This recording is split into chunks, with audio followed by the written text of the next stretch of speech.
Human level AI is deep into an intelligence explosion. Things like inventing the transformer or discovering chinchilla scaling and doing your training runs more optimally or creating flash attention. That set of inputs probably would yield the kind of AI capabilities needed for intelligence explosion. You have a race between, on the one hand, the project of getting strong interpretability and shaping motivations, and on the other hand, these AIs in ways that you don't perceive make the AI takeover happen. We spend more compute by having a larger brain than other animals, and then we have a longer childhood. It's analogous to like having a bigger model and having more training time with it. It seemed very implausible that we couldn't do better than completely brute force evolution. How quickly are we running through those orders of magnitude? Okay, today I have the pleasure of speaking with Carl Shulman. Many of my former guests, and this is not an exaggeration, many of my former guests have told me that a lot of their biggest ideas, perhaps most of their biggest ideas, have come directly from Carl, especially when it has to do with the intelligence explosion and its impacts. And so I decided to go directly to the source, and we have Carl today on the podcast. Carl keeps a super low profile, but he is one of the most interesting intellectuals I've ever encountered. And this is actually his second podcast ever. So we're going to get deep into the heart of many of the most important ideas that are circulating right now, directly from the source. So, and by the way, so Carl is also an advisor to the Open Philanthropy Project, which is one of the biggest funders on causes having to do with AI and its risks, not to mention global health and well-being. And he is a research associate at the Future of Humanity Institute at Oxford. So Carl, it's a huge pleasure to have you on the podcast. Thanks for coming. Thank you, Dwarkesh. I've enjoyed seeing some of your episodes recently, and I'm glad to be on the show. Excellent. Let's talk about AI. Before we get into the details, give me the sort of big picture explanation of the feedback loops and just the general dynamics that would start when you have something that is approaching human level intelligence. Yeah, so I think the way to think about it is we have a process now where humans are developing new computer chips, new software, running larger training runs. And it takes a lot of work to keep Moore's law chugging. Well, it's slowing down now. And it takes a lot of work to develop things like transformers, to develop a lot of the improvements to AI and neural networks that are advancing things. And the core method that I think I want to highlight on this podcast, and I think is underappreciated, is the idea of input-output curves. So we can look at the increasing difficulty of improving chips. So sure, each time you double the performance of computers, it's harder. And as we approach physical limits, eventually it becomes impossible. But how much harder? So there's a paper called Ideas Getting Harder to Find that was published a few years ago. Something like 10 years ago at MIRI, we did, I did an early version of this analysis using mainly data from Intel and like the large semiconductor fabricators. And so in this paper, they cover a period where the productivity of computing went up 1 million-fold. So you could get 1 million times the computing operations per second per dollar. Big change, but it got harder. So the amount of investment, the labor force required to make those continuing advancements went up and up and up. Indeed, it went up 18-fold over that period. I know. So some take this to say, oh, diminishing returns. Things are just getting harder and harder, and so that will be the end of progress eventually.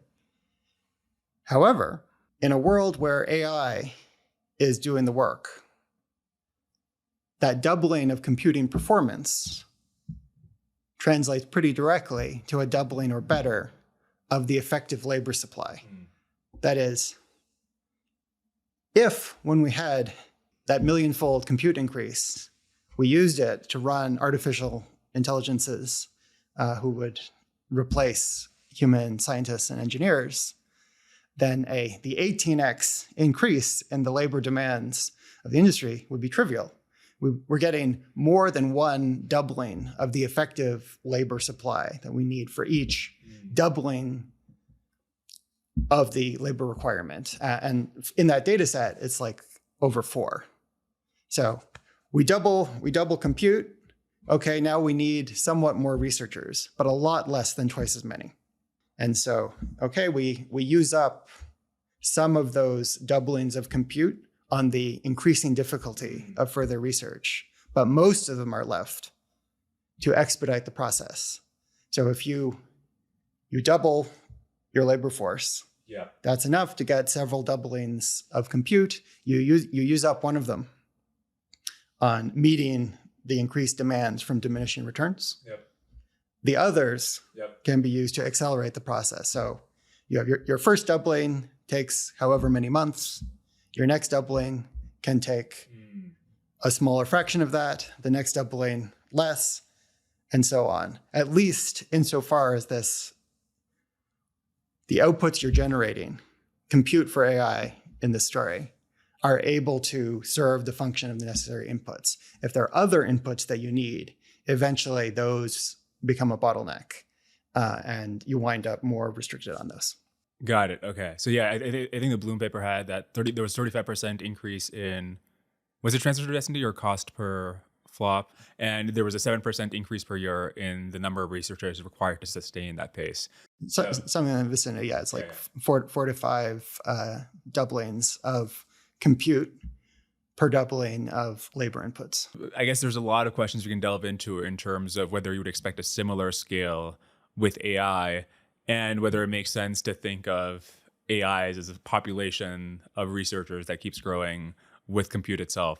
Actually, let's go there. So can you explain the intuition that compute is a good proxy for the number of AI researchers, so to speak?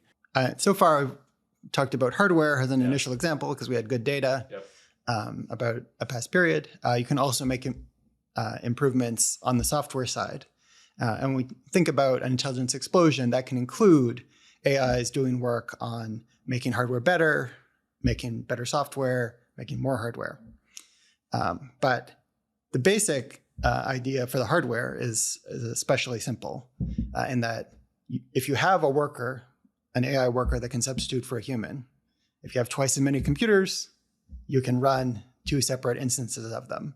And then they can do 2 different jobs, manage 2 different machines, work on 2 different design problems.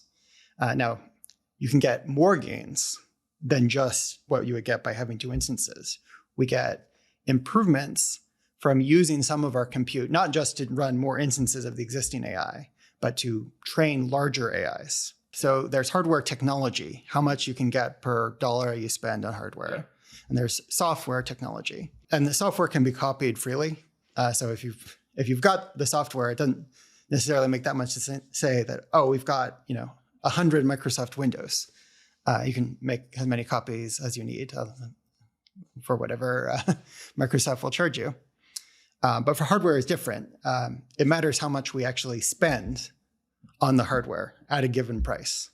And if we look at the changes that have been driving AI recently, that is the thing that is really off trend. We are spending tremendously more money on computer hardware for training big AI models. Yeah. Okay. So there's the investment in hardware, there's the hardware technology itself, and there's the software progress itself. The AI is getting better because we're spending more money on it, because our hardware itself is getting better over time, and because we're like developing better models or better adjustments to those models. Where is the loop here? The work involved in designing new hardware and software is being done by people now. They use computer tools to assist them, but like computer time is not like the primary cost for NVIDIA designing chips, for TSMC producing them, for ASML making lithography equipment to serve the TSMC fabs. And even in AI software research, that has become quite compute intensive.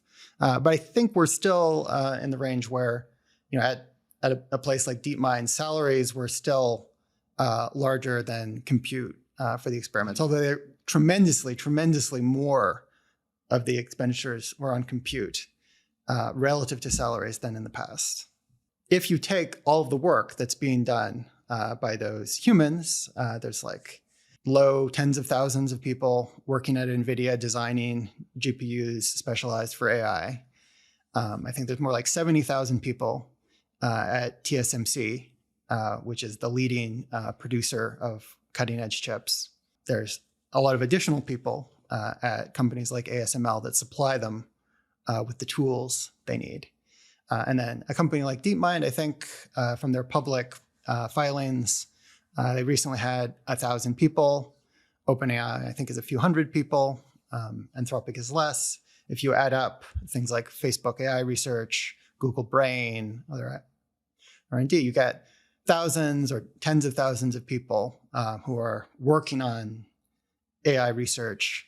We'd want to zoom in on those who are developing new methods rather than narrow applications. So inventing the transformer definitely counts.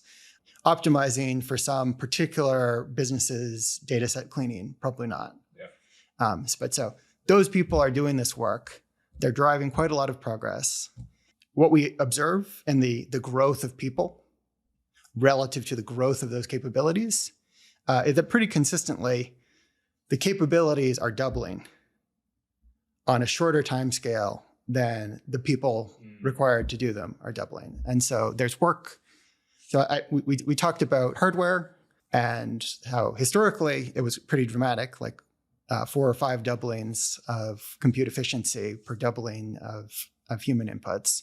I think that's a bit lower now as we get towards the end of Moore's law. Although interestingly, not as much lower as you might think, because the growth of inputs has also slowed recently.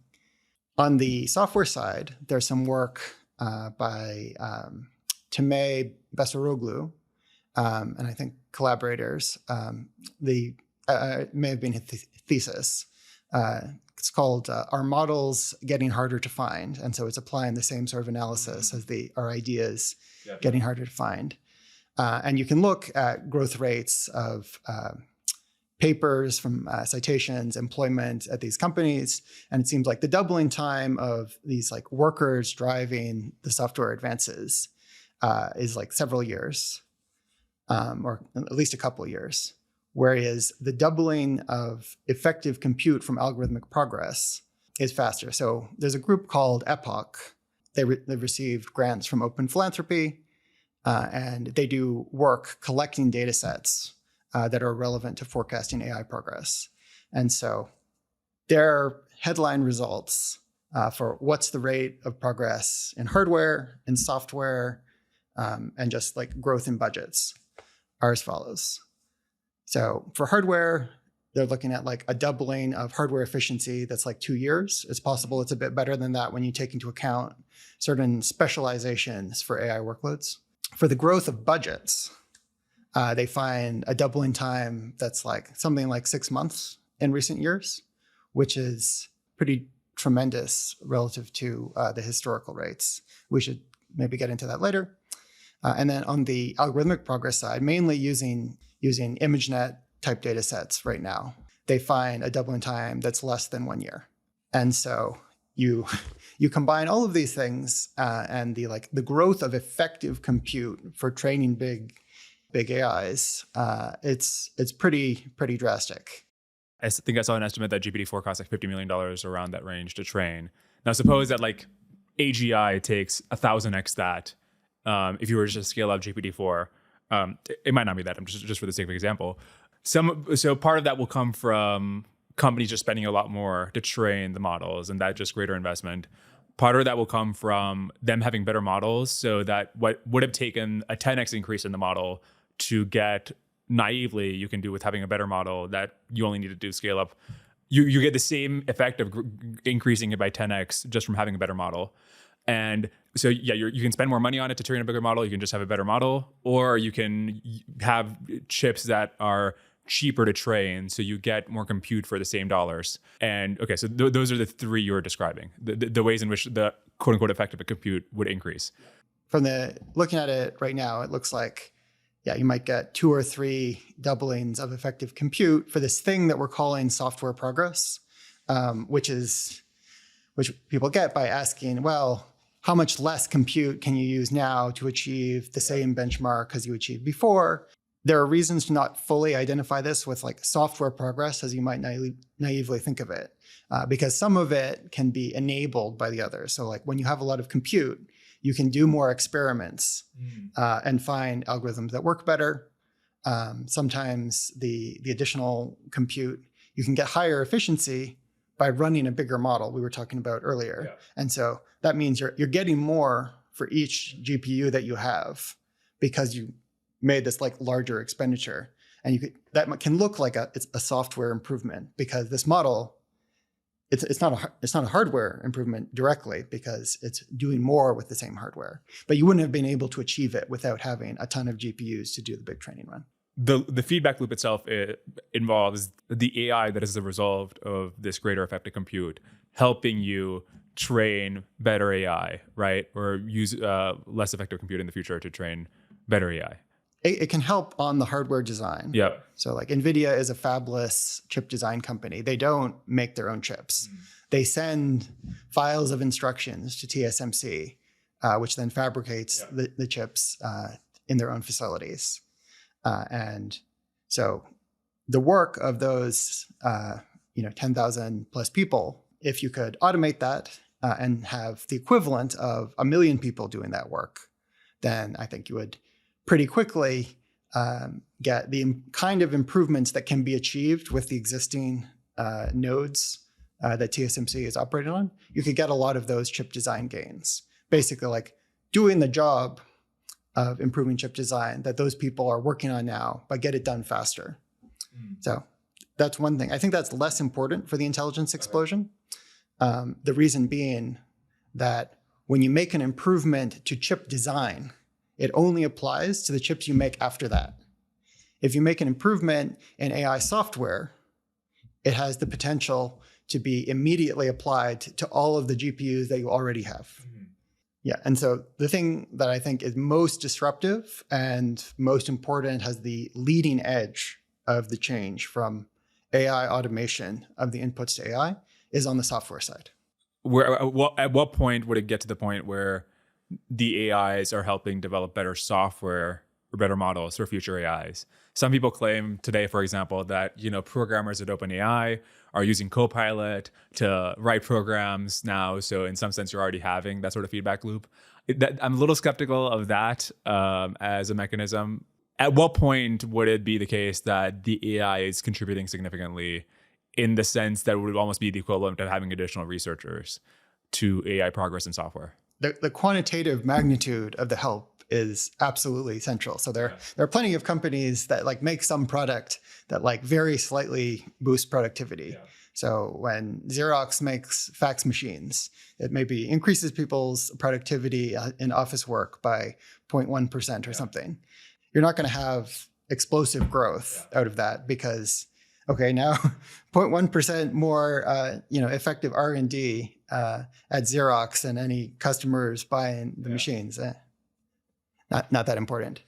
So I think the thing to look for is, when is it the case that the contributions from AI are starting to become as large or larger as the contributions from humans? Mm-hmm. So like when this is boosting their effective productivity by 50 or 100%, and you like if you then go from 8 months doubling time, say, for effective compute from software innovations, things like inventing the transformer or discovering chinchilla scaling and doing your training runs more optimally or creating flash attention.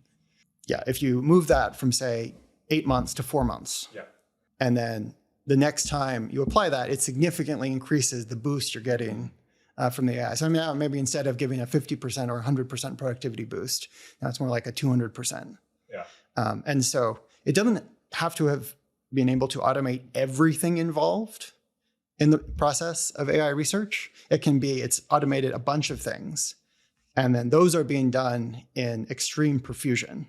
Because a thing that AI can do, you have it done much more often because it's so cheap. And so it's not a threshold of this is human level AI. It can do everything a human can do with no weaknesses in any area. It's that even with its weaknesses, it's able to bump up the performance so that instead of getting like the results we would have with the 10,000 people working on finding these innovations, we get the results that we would have if we had twice as many of those people with the same kind of skill distribution. And so it's like a demanding challenge. It's like you need quite a lot of capability for that, but it's also important that it's significantly less than this is a system where there's no way you can point at it and say in any respect it is weaker than a human. A system that was just as good as a human in every respect, but also had all of the advantages of an AI, that is just way beyond this point. Like if you consider that there's like the output of our existing fabs can make tens of millions of advanced GPUs per year. Those GPUs, if they were running sort of AI software that was as efficient as humans, is sample efficient, it doesn't have any major weaknesses. So they can work 4 times as long, the 168-hour work week. They can have much more education than any human. So it's, human, they got a PhD, it's like, wow, it's like 20 years of education, maybe longer if they take a slow route on the PhD. It's just normal for us to train large models by eat the internet, eat all the published books ever, read everything on GitHub, and get good at predicting it. So like the level of education vastly beyond any human, the degree to which the models are focused on task is higher than all but like the most motivated humans when they're really, really gunning for it. So you combine the things, tens of millions of GPUs, each GPU is doing the work of the very best humans in the world. And like the most capable humans in the world can command salaries that are a lot higher than the average, and particularly in a field like STEM or narrowly AI. Like there's no human in the world who has 1,000 years of experience with TensorFlow, or let alone the new AI technologies that were invented the year before. But if they were around, they'd be paid millions of dollars a year. And so when you consider this, okay, tens of millions of GPUs, each is doing the work of maybe 40, maybe more of these kind of existing workers. This is like going from a workforce of tens of thousands to hundreds of millions. You immediately make all kinds of discoveries then. You immediately develop all sorts of tremendous technologies. So human level AI is deep into an intelligence explosion. The intelligence explosion has to start with something weaker than that. Yep. Yeah, what is the thing it starts with, and how close are we to that? Because if you think of a researcher at OpenAI or something, to be a researcher is not just completing the hello world prompt that Copilot does, right? It's like you got to choose a new idea, you got to figure out the right way to approach it. You perhaps have to manage the people who are also working with you on that problem. It's an incredibly complicated portfolio of skills rather than just a single skill. So yeah, what is the point at which that feedback loop starts where you're not just doing the 0.5% increase in productivity that a sort of AI tool might do, but is actually the equivalent of a researcher or close to it? Like, what is that point?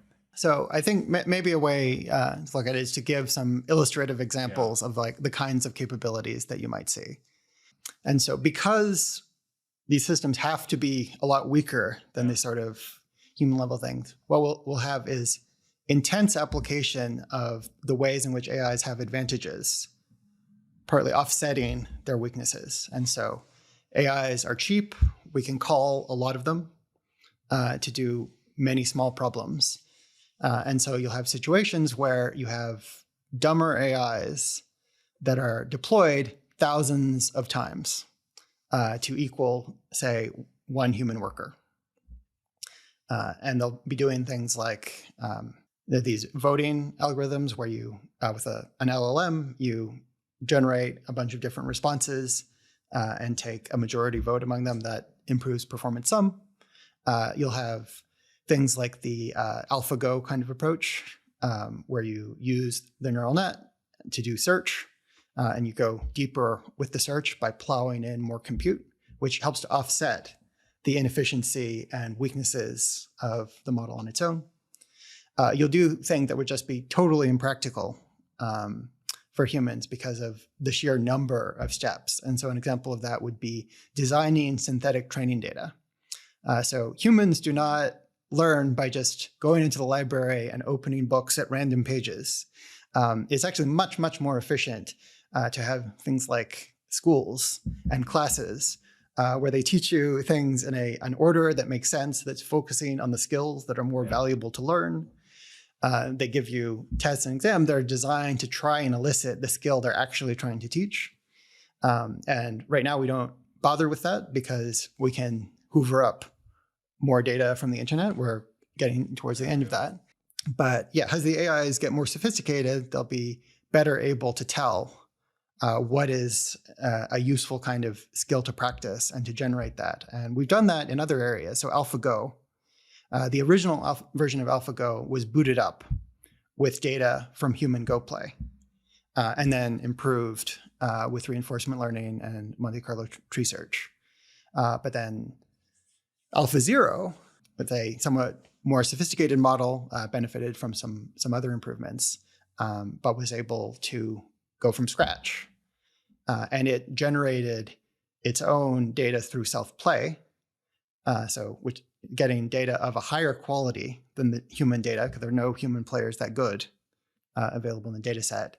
And also a curriculum, so that at any given point, it was playing games against an opponent of equal skill itself. And so it was always in an area when it was easy to learn. If you're just always losing no matter what you do, or always winning no matter what you do, it's hard to distinguish which things are better and which are worse. And when we have somewhat more sophisticated AIs that can generate training data and tasks for themselves, for example, if the AI can generate a lot of unit tests and then can try and produce programs that pass those unit tests, then the interpreter is providing a training signal.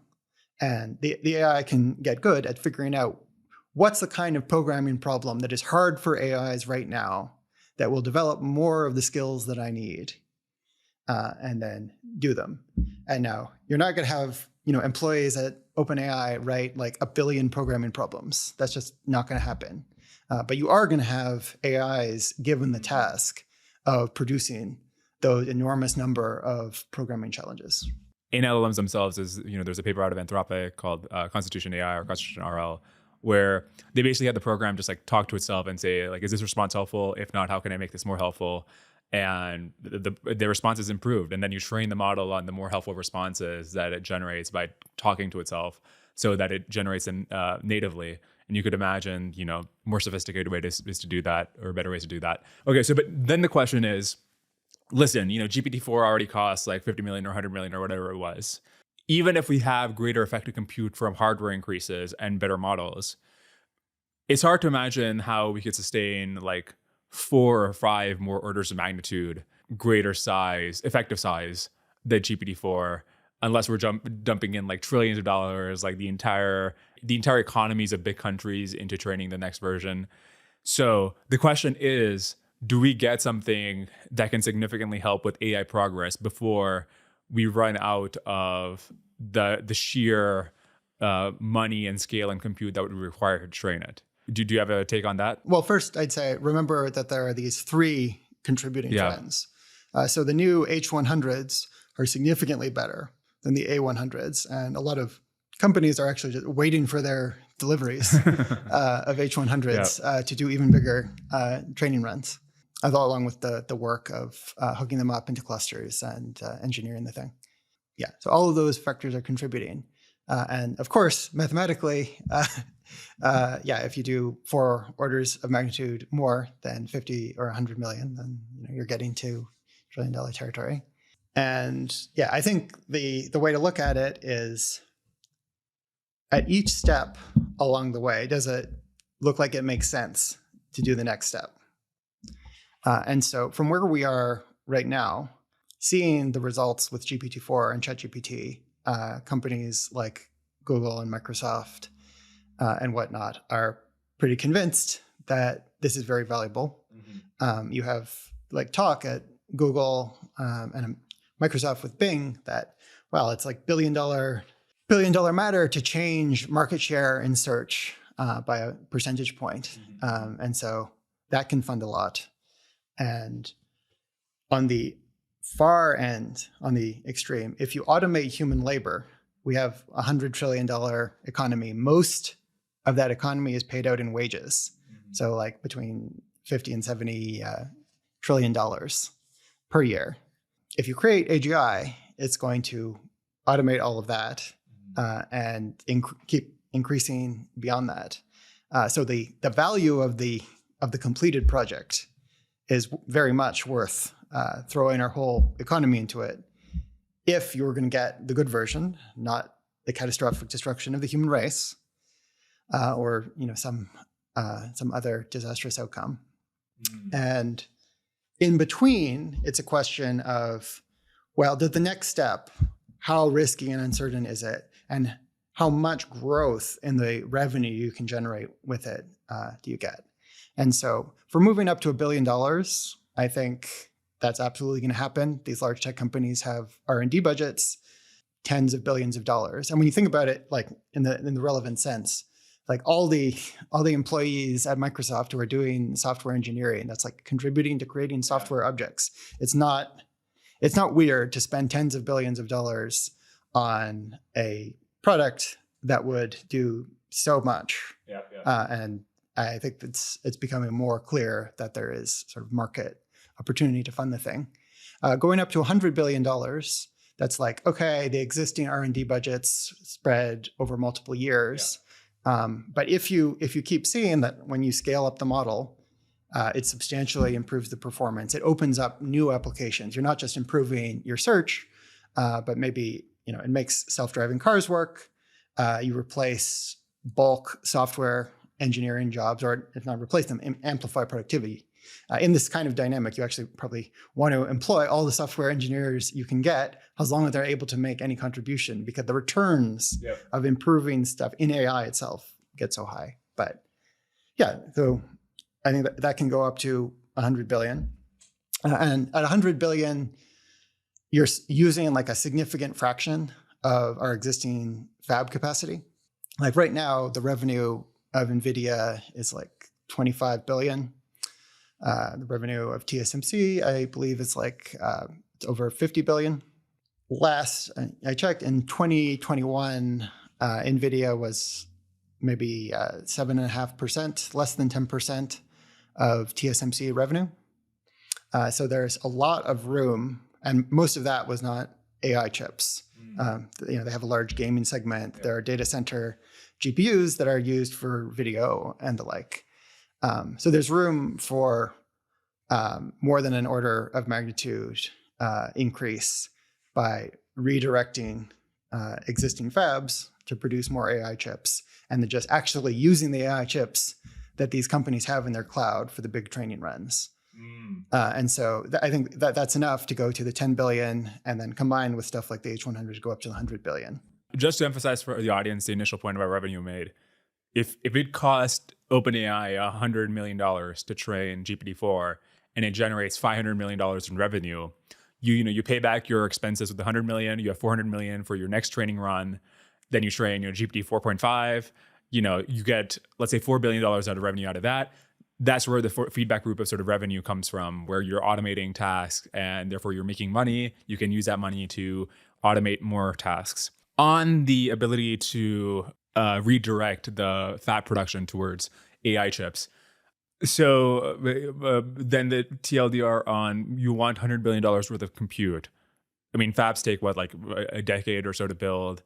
So given the ones we have now and the ones that are going to come online in the next decade, is there enough to sustain $100 billion of GPU compute if you wanted to spend that on a training run? Yes, you definitely make the 100 billion one. As you go up to $1 trillion run and larger, it's going to involve more fab construction. And yeah, fabs can take a long time to build. On the other hand, if in fact you're getting very high revenue from the AI systems, and you're actually bottlenecked on the construction of these fabs, then their price could skyrocket. And that would lead to measures we've never seen before to expand and accelerate fab production. Like if you consider, so at the limit, as you're getting models that approach human-like capability, if you imagine things that are getting close to like brain-like efficiencies plus AI advantages. We were talking before about, well, a GPU that is supporting an AI. Really, it's a cluster of GPUs supporting AIs that do things in parallel with data parallelism. But if that can work 4 times as much as a human, a highly skilled, motivated, focused human with levels of education that have never been seen in the human population.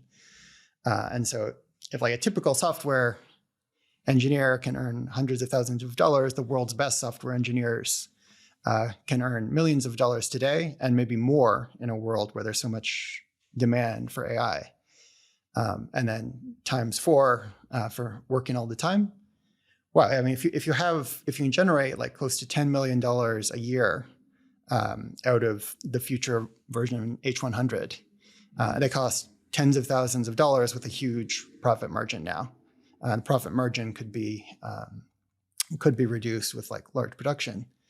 That is a big difference. That chip pays for itself almost instantly, and so you could support paying 10 times as much to have these fabs constructed more rapidly. You could have, if AI is starting to be able to contribute, you could have AI contributing more of the skilled technical work that makes it hard for, say, NVIDIA to suddenly find thousands upon thousands of top quality engineering hires if AI can provide that. Now, if AI hasn't reached that level of performance, then this is how you can have things stall out. And like a world where AI progress stalls out is one where you go to the 100 billion and then over succeeding years, $1 trillion things, software progress turns out to stall. You lose the gains that you were getting from moving researchers from other fields. Lots of physicists and people from other areas of computer science have been going into AI, but you sort of tap out those resources as AI becomes a larger proportion of the research field. And like, okay, you've put in all of these inputs, but they just haven't yielded AGI yet. I think that set of inputs probably would yield the kind of AI capabilities needed for intelligence explosion. But if it doesn't, after we've exhausted this current scale up of like increasing the share of our economy that is trying to make AI, if that's not enough, then after that, you have to wait for the slow grind of things like general economic growth, population growth, and such. And so things slow. And that results in my credences in this kind of advanced AI happening to be relatively concentrated, like over the next 10 years compared to the rest of the century, because we can't keep going with this rapid redirection of resources into AI. That's a one-time thing. If the current scale up works, it's going to happen. We're going to get to AGI really fast, like within the next 10 years or something. If the current scale up doesn't work, all we're left with is just like our economy growing like 2% a year. So we have like 2% a year more resources to spend on AI. And at that scale, you're talking about decades before you can, just through sheer brute force, you can, train the $10 trillion model or something. Let's talk about why you have your thesis that the current scale up would work. What is the evidence from AI itself, or maybe from primate evolution and the evolution of other animals? Just give me the whole confluence of reasons that make you think. I think maybe the best way to look at that might be to consider when I first became interested in this area, so in the 2000s, which was before the deep learning revolution. How would I think about timelines? How did I think about timelines? And then how have I updated based on what has been happening with deep learning? And so back then, I would have said, we know the brain is a physical object, an information processing device. It works. It's possible. And not only is it possible, it was created by evolution on Earth. And so that gives us something of an upper bound in that this kind of brute force was sufficient. There are some complexities with like, well, what if it was a freak accident and that didn't happen on all of the other planets and that added some value? I have a paper with Nick Bostrom on this. I think basically that's not that important an issue. There's convergent evolution, like octopi are also quite sophisticated. If a special event was at the level of forming cells at all, or forming brains at all, we get to skip that because we're choosing to build computers and we already exist. We have that advantage. So say evolution gives something of an upper bound, really intensive, massive brute force search. And things like evolutionary algorithms can produce intelligence. Doesn't the fact that octopi and I guess other mammals, they got to the point of being like pretty intelligent, but not human level intelligent, is that some evidence that there's a hard step between a cephalopod and a human? Yeah, so that would be a place to look. Yeah. It doesn't seem particularly compelling. One source of evidence on that is work by Herculano Hutzel. I hope I haven't mispronounced her name, but she's a neuroscientist who has dissolved the brains of many creatures, and by counting the nuclei, she's able to determine how many neurons are present in different species and find a lot of interesting trends and scaling laws. And she has a paper discussing the human brain has a scaled up primate brain. And across like a wide variety of animals and in mammals in particular, there are certain characteristic changes in the relative number of neurons, size of different brain regions, how things scale up. There's a lot of structural similarity there, and you can explain a lot of what is different about us with a pretty brute force story, which is that you expend resources on having a bigger brain, keeping it in good order, giving it time to learn. So we have an unusually long childhood, unusually long neonates period. We spend more compute by having a larger brain than other animals, more than 3 times as large as chimpanzees. And then we have a longer childhood than chimpanzees and much more than many, many other creatures. So we're spending more compute in a way that's analogous to like having a bigger model and having more training time with it.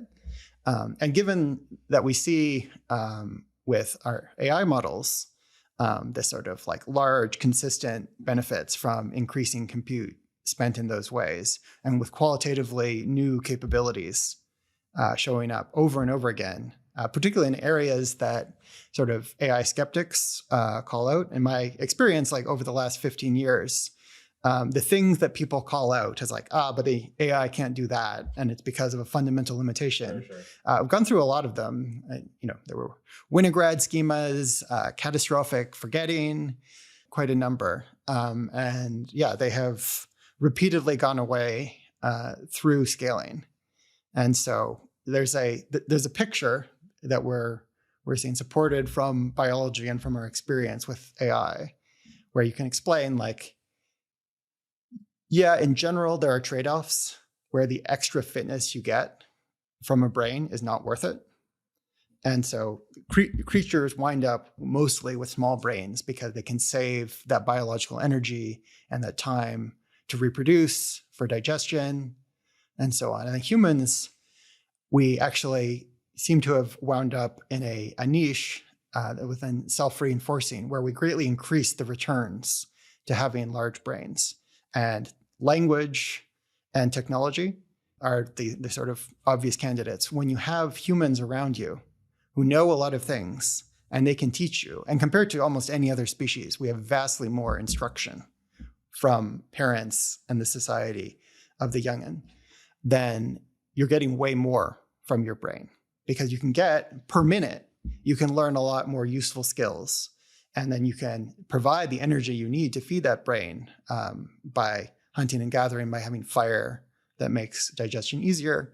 And basically how this process goes on, it's increasing the marginal increase in reproductive fitness you get from allocating more resources along a bunch of dimensions towards cognitive ability. And so that's bigger brains, longer childhood, having our attention be more on learning. So humans play a lot, and we keep playing as adults, which is a very weird thing compared to other animals. We're more motivated to copy other humans around us than the other primates. And so these are sort of motivational changes that keep us using more of our attention and effort on learning, which pays off more when you have a bigger brain and a longer lifespan in which to learn. Many creatures are subject to lots of predation or disease. And so if you try, you're a mayfly or a mouse, if you try and invest in like a giant brain and a very long childhood, you're quite likely to be killed by some predator or some disease before you're able to actually use it. And so that means you actually have exponentially increasing costs in a given niche. So if I have a 50% chance of dying every few months of a little mammal or a little lizard or something, that means the cost of going from 3 months to 30 months of learning and childhood development is not 10 times the loss. It's 2 to the negative 10. So a factor of 1,024 reduction in the benefit I get from what I ultimately learn, because 99.9% of the animals will have been killed before that point. We're in a niche where we're like a large, long-lived animal with language and technology, so where we can learn a lot from our groups. And that means it pays off to really just expand our investment on these multiple fronts in intelligence. That's so interesting. Just for the audience, the calculation about like 2 to the whatever months is just like you have a half chance of dying this month, a half chance of dying next month. You multiply those together. Okay. There's other species though that do live in flocks or as packs, where you could imagine, they do have like a smaller version of the development of cubs into that are like play with each other. Why isn't this a hill on which they could have climbed to human level intelligence themselves? If it's something like language or technology, humans were getting smarter before we got language. Obviously we had to get smarter to get language, right? We couldn't just get language without becoming smarter. So yeah, it seems like there should be other species that should have beginnings of this sort of cognitive revolution, especially given how valuable it is, listen, we've dominated the world. You would think there would be selective pressure for it. Evolution doesn't have foresight. Yeah. The thing in this generation that gets more surviving offspring and grandchildren, that's the thing that becomes more common. Evolution doesn't look ahead and say, in a million years, you'll have a lot of descendants. It's what survives and reproduces now. And so, in fact, there are correlations where social animals do on average have larger brains. And part of that is probably that the additional social applications of brains, like keeping track of which of your group members have helped you before so that you can reciprocate. You scratch my back, I'll scratch yours. Remembering who's dangerous within the group, that sort of thing. Is an additional application of intelligence. And so there's some correlation there. But what it seems like is that, in most of these cases, it's enough to invest more, but not invest to the point where a mind can easily develop language and technology and pass it on. And so you see bits of tool use in some other primates who have an advantage compared to, say, the whales, they have quite large brains, partly because they are so large themselves, and they have some other things, but they don't have hands, which means that reduces a bunch of ways in which brains can pay off and investments in the functioning of that brain. But so primates will use sticks to extract termites. Capuchin monkeys will open clams by smashing them with a rock. So there's bits of tool use. But what they don't have is the ability to sustain culture. A particular primate will maybe discover one of these tactics, and maybe it'll be copied by their immediate group. But they're not holding on to it that well. They're like, when they see the other animal do it, they can copy it in that situation. They don't actively teach each other. Their population locally is quite small. So it's easy to forget things, easy to lose information. And in fact, they remain technologically stagnant for hundreds of thousands of years. And we can actually look at some human situations. So there's an old paper, I believe by the economist Michael Kramer, talks about technological growth in the different continents for human societies. And so you have Eurasia is the largest integrated connected area. Africa is partly connected to it, but the Sahara Desert restricts the flow of information and technology and such. And then you had the Americas, which were, after the colonization from the land bridge, were largely separated and are smaller than Eurasia. Then Australia, and then you had like smaller island situations like Tasmania. And so technological progress seemed to have been faster the larger the connected group of people. And in the smallest groups, so like in Tasmania, you had a relatively small population, and they actually lost technology. So things like they lost some like fishing techniques. And if you have a small population and you have some limited number of people who know a skill and they happen to die, or there's like, some change in circumstances that causes people not to practice or pass on that thing, and then you lose it. And if you have few people, you're doing less innovation. The rate at which you lose technologies to some kind of local disturbance and the rate at which you create new technologies can wind up in balance. And the great change of hominids and humanity is that we wound up in this situation where we were accumulating faster than we were losing. And as we accumulated, those technologies allowed us to expand our population. They created additional demand for intelligence, so that our brains became 3 times as large. As chimpanzees? As chimpanzees, yeah. And our ancestors who had a similar brain size. Okay, and the crucial point, I guess, in relevance to AI is that the selective pressures against intelligence in other animals are not acting against these neural networks because they're not going to get like eaten by a predator if they spend too much time becoming more intelligent. We're like explicitly training them to become more intelligent. So we have like good first principles reason to think that if it was scaling that made our minds this powerful, and if the things that prevented other animals from scaling are not impinging on these neural networks, that these things should just continue to become very smart. Yeah, we're growing them in a technological culture where there are jobs like software engineer that depend much more on sort of cognitive output and less on things like metabolic resources devoted to the immune system, or to like building big muscles to throw spears. Yeah. This is kind of a side note, but I'm just kind of interested. I think you referenced at some point chinchilla scaling. For the audience, this is a paper from DeepMind which describes if you have a model of a certain size, what is the optimum amount of data that it should be trained on? So you can imagine bigger models, you can use more data to train them. And in this way, you can figure out where should you spend your compute? Should you spend it on making the model bigger, or should you spend it on training it for longer? I'm curious if in the case of different animals, in some sense, they're like model sizes, they're how big their brain is, and their training data sizes, like how long they're cubs or how long they're infants or toddlers or before they're full adults. Is there some sort of like scaling law of? Yeah, I mean, so the chinchilla scaling is interesting because we were talking earlier about the cost function for having a longer childhood. Yeah. And so where it's like exponentially increasing in the amount of training compute you have when you have exogenous forces that can kill you. Whereas when we do big training runs, the cost of throwing in more GPUs is almost linear. And it's much better to be linear than exponentially decaying. Mm-hmm. Oh, that's a really good point. As you expand resources. Yeah. And so chinchilla scaling would suggest that for a brain of sort of human size, it would be optimal to have many millions of years of education. But obviously that's impractical because of exogenous mortality for humans. And so there's a fairly compelling argument that relative to the situation where we would train AI, that animals are systematically way undertrained.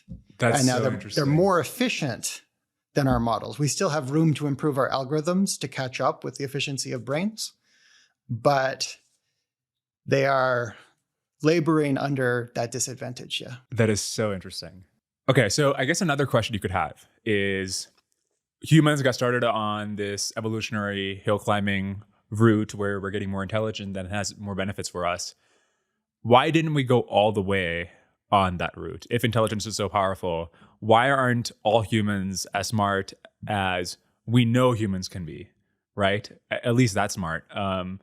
if intelligence is so powerful, like why hasn't there been stronger selective pressure? I understand like, oh, listen, hip size, you can't like give birth to a really big headed baby or whatever, but you would think like evolution would figure out some way to offset that if intelligence has such big power and such is so useful. Yeah, I think if you actually look at it quantitatively, that's not true. And even in sort of recent history, there has been, it looks like a pretty close balance between the costs and the benefits of having more cognitive abilities. And so you say like, who needs to worry about like, the metabolic costs? Like humans put like order 20% of our metabolic energy into the brain, and it's higher for like young children. Yeah. So 20% of the along, and then there's like breathing and digestion and the immune system. And so for most of history, people have been dying left and right. Like a very large proportion of people will die of infectious disease. Yeah. And if you put more resources into your immune system, you survive. So it's like life or death pretty directly via that mechanism. And then this is related also when people die more of disease during famine.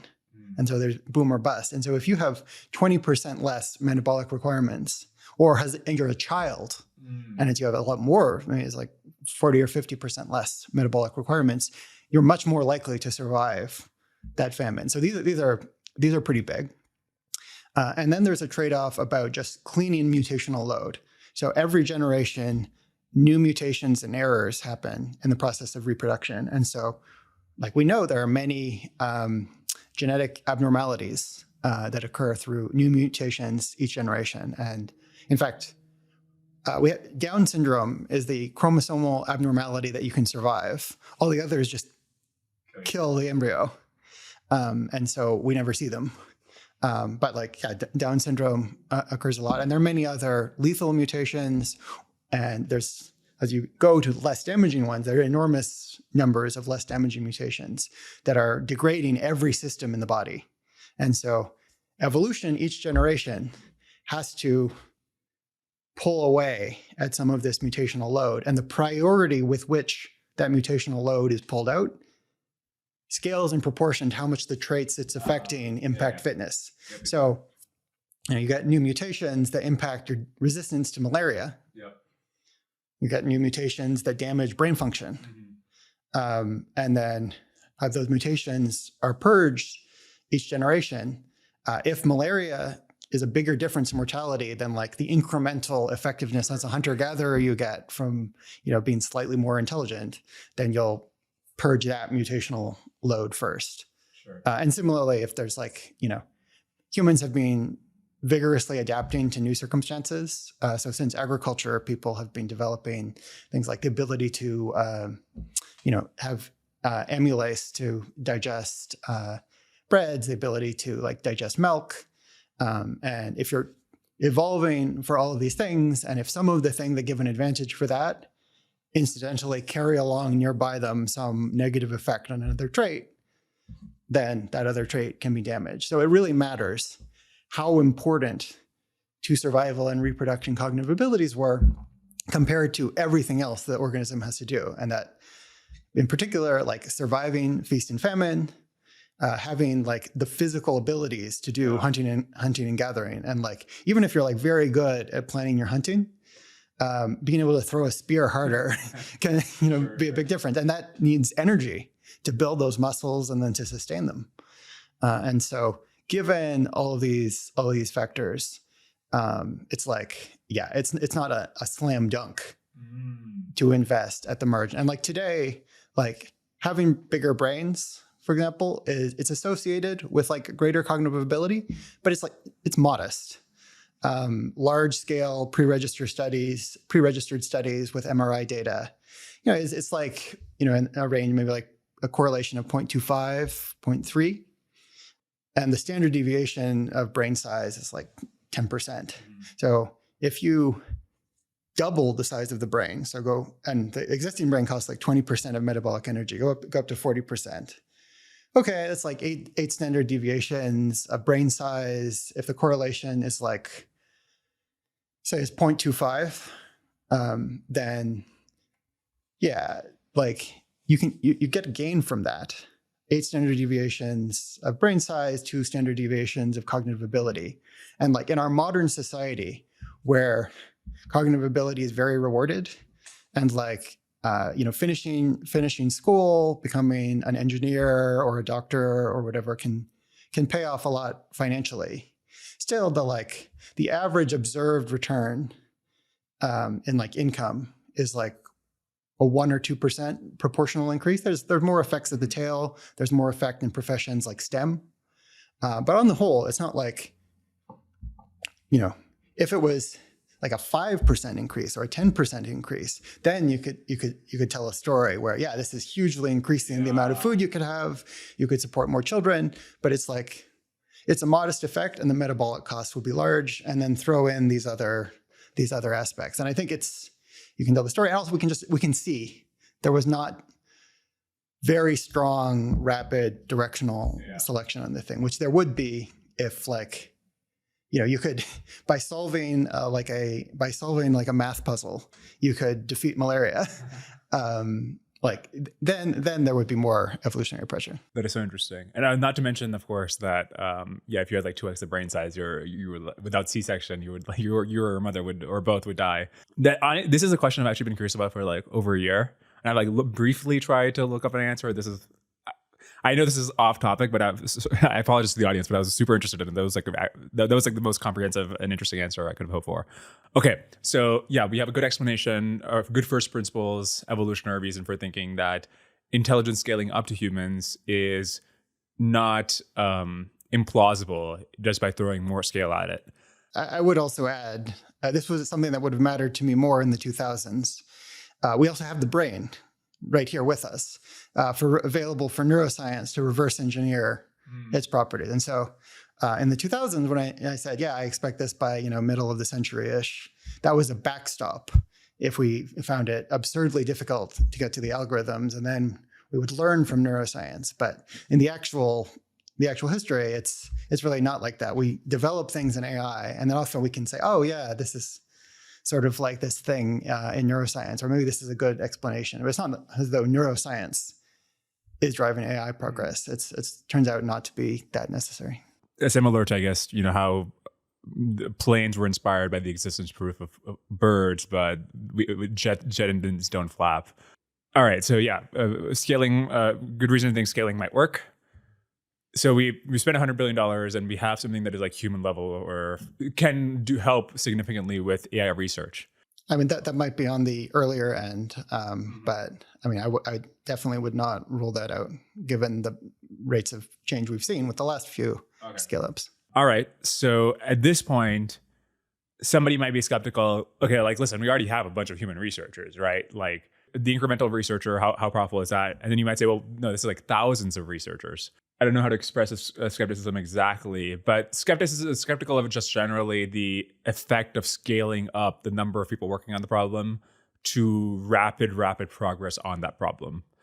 Somebody might think, okay, listen, with humans, the reason population working on a problem is such a good proxy for progress on the problem is that there's already so much variation that is accounted for when you say there's like 1 million people working on a problem.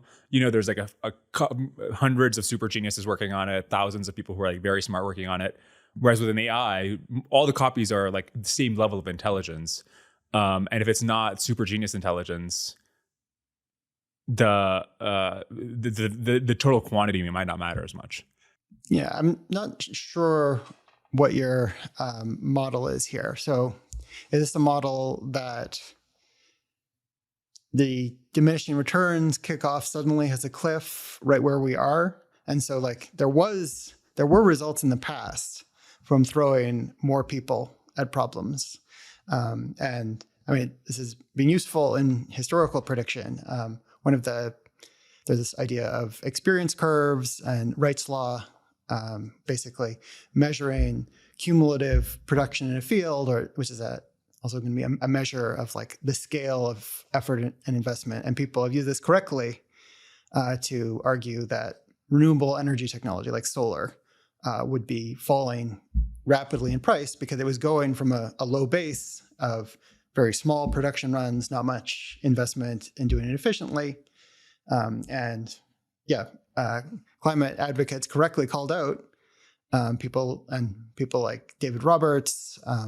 The futurist Ramez Naam actually has some interesting writing on this that, correctly called out that there would be really drastic fall in prices of solar and batteries because of the increasing investment going into that.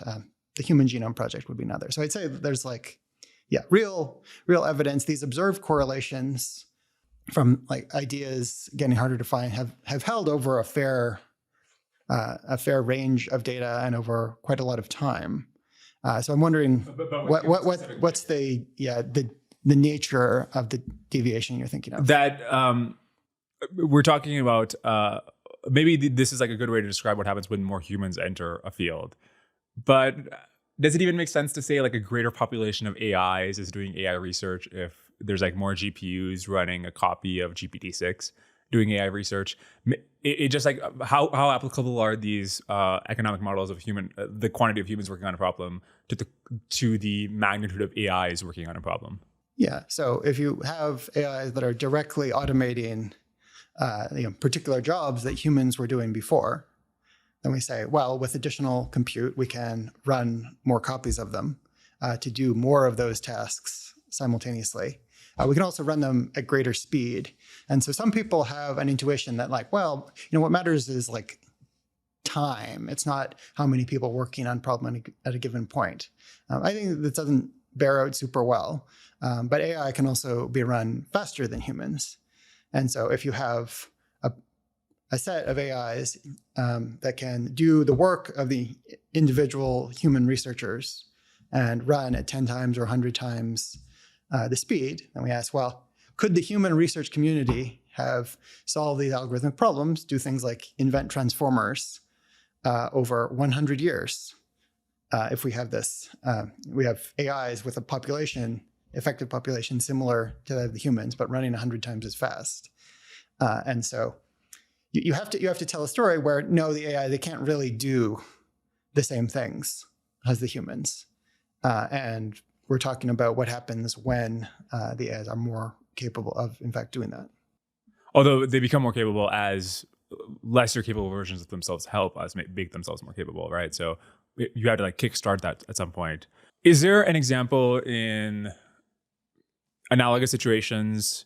Is intelligence unique in the sense that you have a feedback loop of, with a learning curve or something else, a system outputs are feeding into its own inputs in a way that, because if we're talking about something like Moore's law or the cost of solar, you do have this way like we're more people we're throwing more people at the problem, and it's we're making a lot of progress, but we don't have the sort of additional part of the model where Moore's law leads to more humans somehow, and the more humans are becoming researchers. So you do actually have a version of that in the case of solar. So you have a small infant industry that's doing things like providing solar panels for space satellites and then getting increasing amounts of subsidized government demand because of worries about fossil fuel depletion and then climate change. You can have the dynamic where visible successes with solar or like lowering prices then open up new markets. So there's a particularly huge transition where renewables become cheap enough to replace large chunks of the electric grid.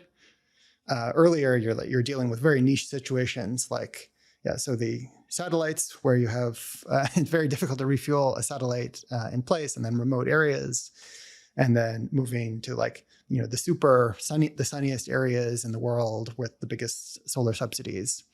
And so there was an element of that where more and more investment has been thrown into the field, and like the market has rapidly expanded as this technology improved.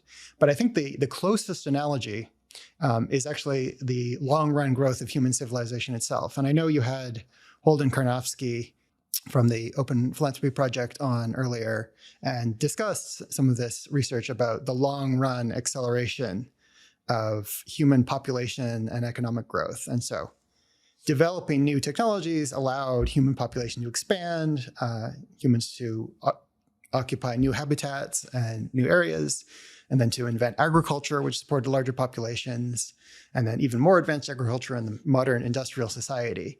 And so their total technology and output allowed you to support more humans who then would discover more technology and continue the process. Now that was boosted because on top of expanding the population, the share of human activity that was going into invention and innovation went up. And that was a key part of the Industrial Revolution. There was no such thing as a corporate research lab or like an engineering university prior to that. And so you were both increasing the total human population and the share of it going in. But this population dynamic is pretty analogous. Humans invent farming, they can have more humans, then they can invent industry and so on.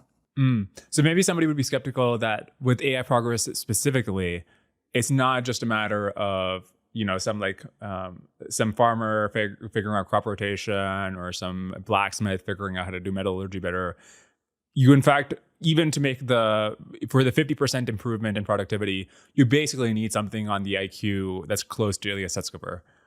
So there's like a discontinuous, you're like contributing very little to productivity and then you're like Ilya and then you contribute a lot. But the becoming Ilya is, you see what I'm saying? There's not like a gradual increase in capabilities that leads to the feedback. You're imagining a case where the distribution of tasks is such that there's nothing that where individually automating it particularly helps. And so the ability to contribute to AI research is really end-loaded. Is that what you're saying? Yeah. I mean, we already see this in these sorts of like really high IQ companies or projects where theoretically, I guess Jane Street or OpenAI could hire like a bunch of mediocre people to do, there's a comparative advantage. They could do some menial tasks and that could free up the time of the really smart people, but they don't do that, right? With transaction costs, whatever else. Self-driving cars would be another example where you have a very high quality threshold. And so when your performance as a driver is worse than a human, like you have 10 times the accident rate or 100 times the accident rate, then the cost of insurance for that, which is a proxy for people's willingness to ride the car and stuff too, would be such that the insurance cost would absolutely dominate. So even if you have zero labor cost, it's offset by the increased insurance costs. And so there are lots of cases like that where like partial automation is not in practice very usable because complementing other resources, you're going to use those other resources less efficiently. In a post-AGI future, and the same thing can apply to humans.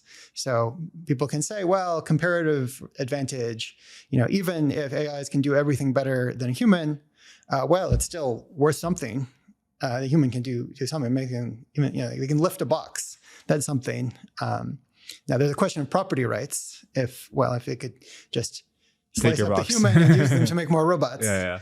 But even absent that, in such an economy, you wouldn't want to let a human worker into any industrial environment because, in a clean room, they'll be emitting all kinds of skin cells and messing things up. You need to have an atmosphere there. You need a bunch of supporting tools and resources and materials. And those supporting resources and materials will do a lot more productively working with AI and robots rather than a human. So you don't want to let a human anywhere near the thing. Just like, you don't want to have a gorilla wandering around in a china shop. Even if you've trained it to most of the time pick up a box for you if you give it a banana, it's just not worth it to have it wandering around your china shop. Yeah. Like, why is that not a good objection to? I mean, I think that is one of the ways in which partial automation can fail to really translate into a lot of economic value.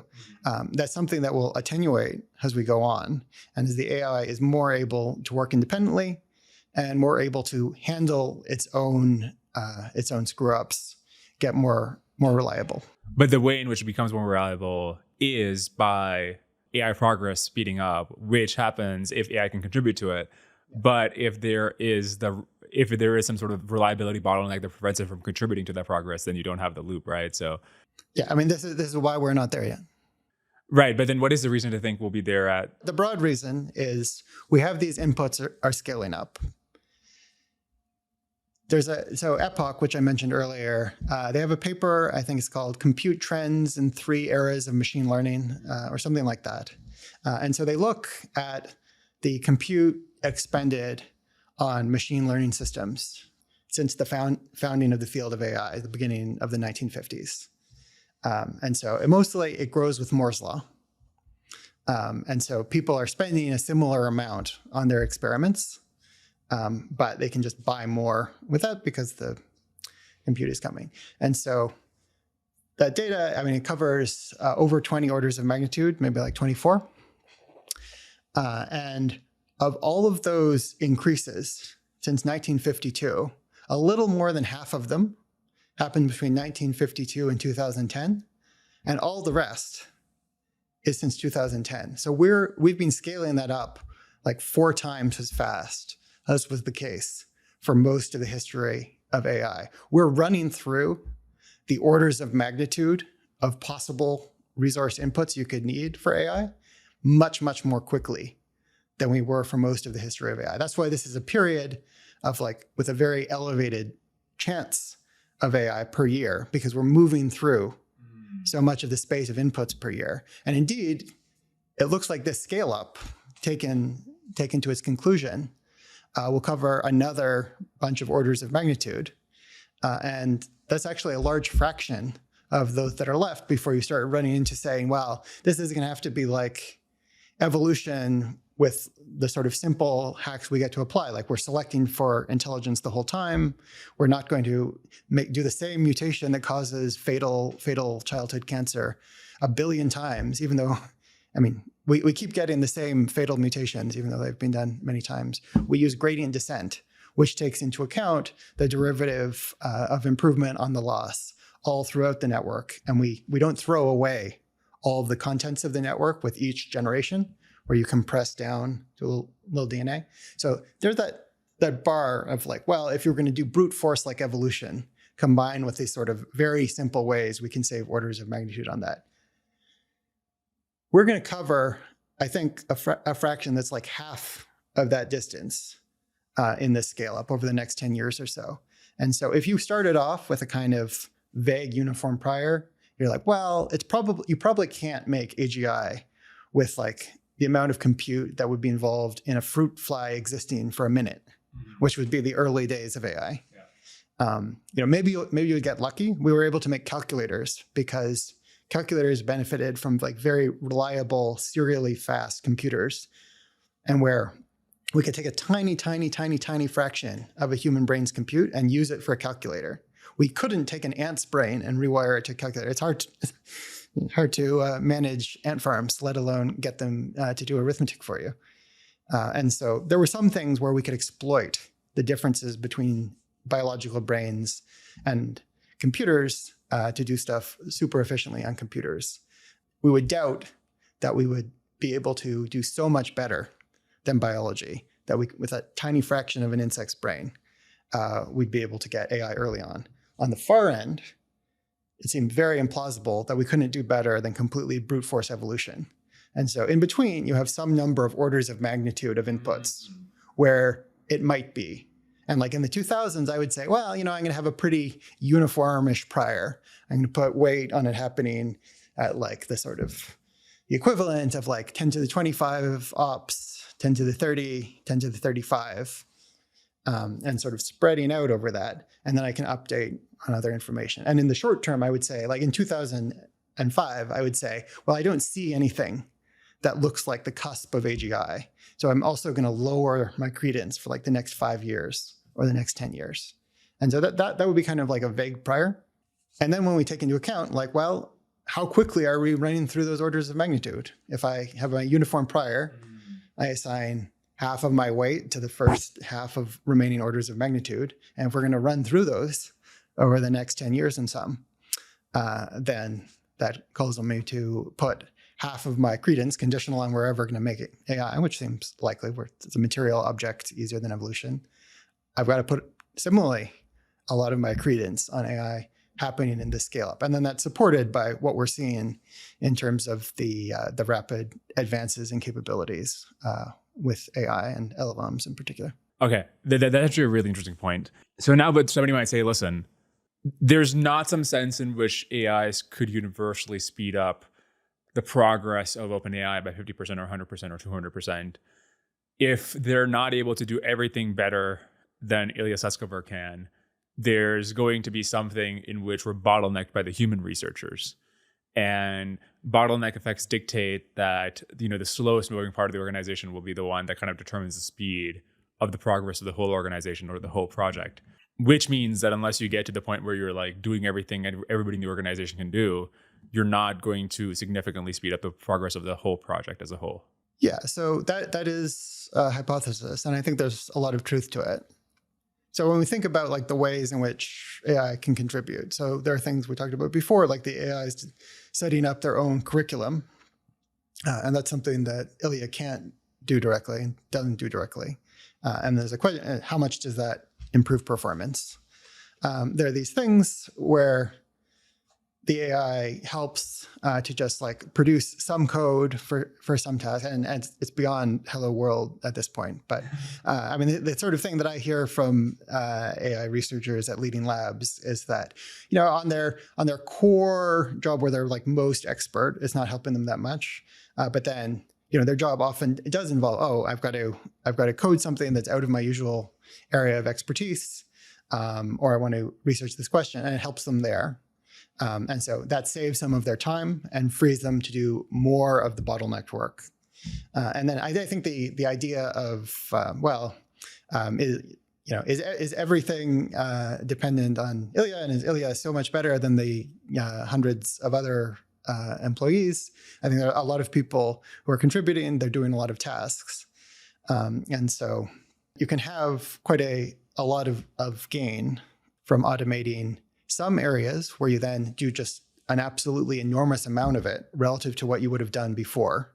Because things like designing the custom curriculum, you maybe had some humans put some work into that, but you're not going to employ billions of humans to produce it at scale. And so it winds up being a larger share of the progress than it was before. You get some benefit from these sorts of things where, there's like pieces of my job that now I can hand off to the AI, and it lets me focus more on the things that the AI still can't do. And then later on, you get to the point where, the AI can do your job, including the most difficult parts. And maybe it has to do that in a different way. Maybe it spends a ton more time thinking about each step of a problem than you.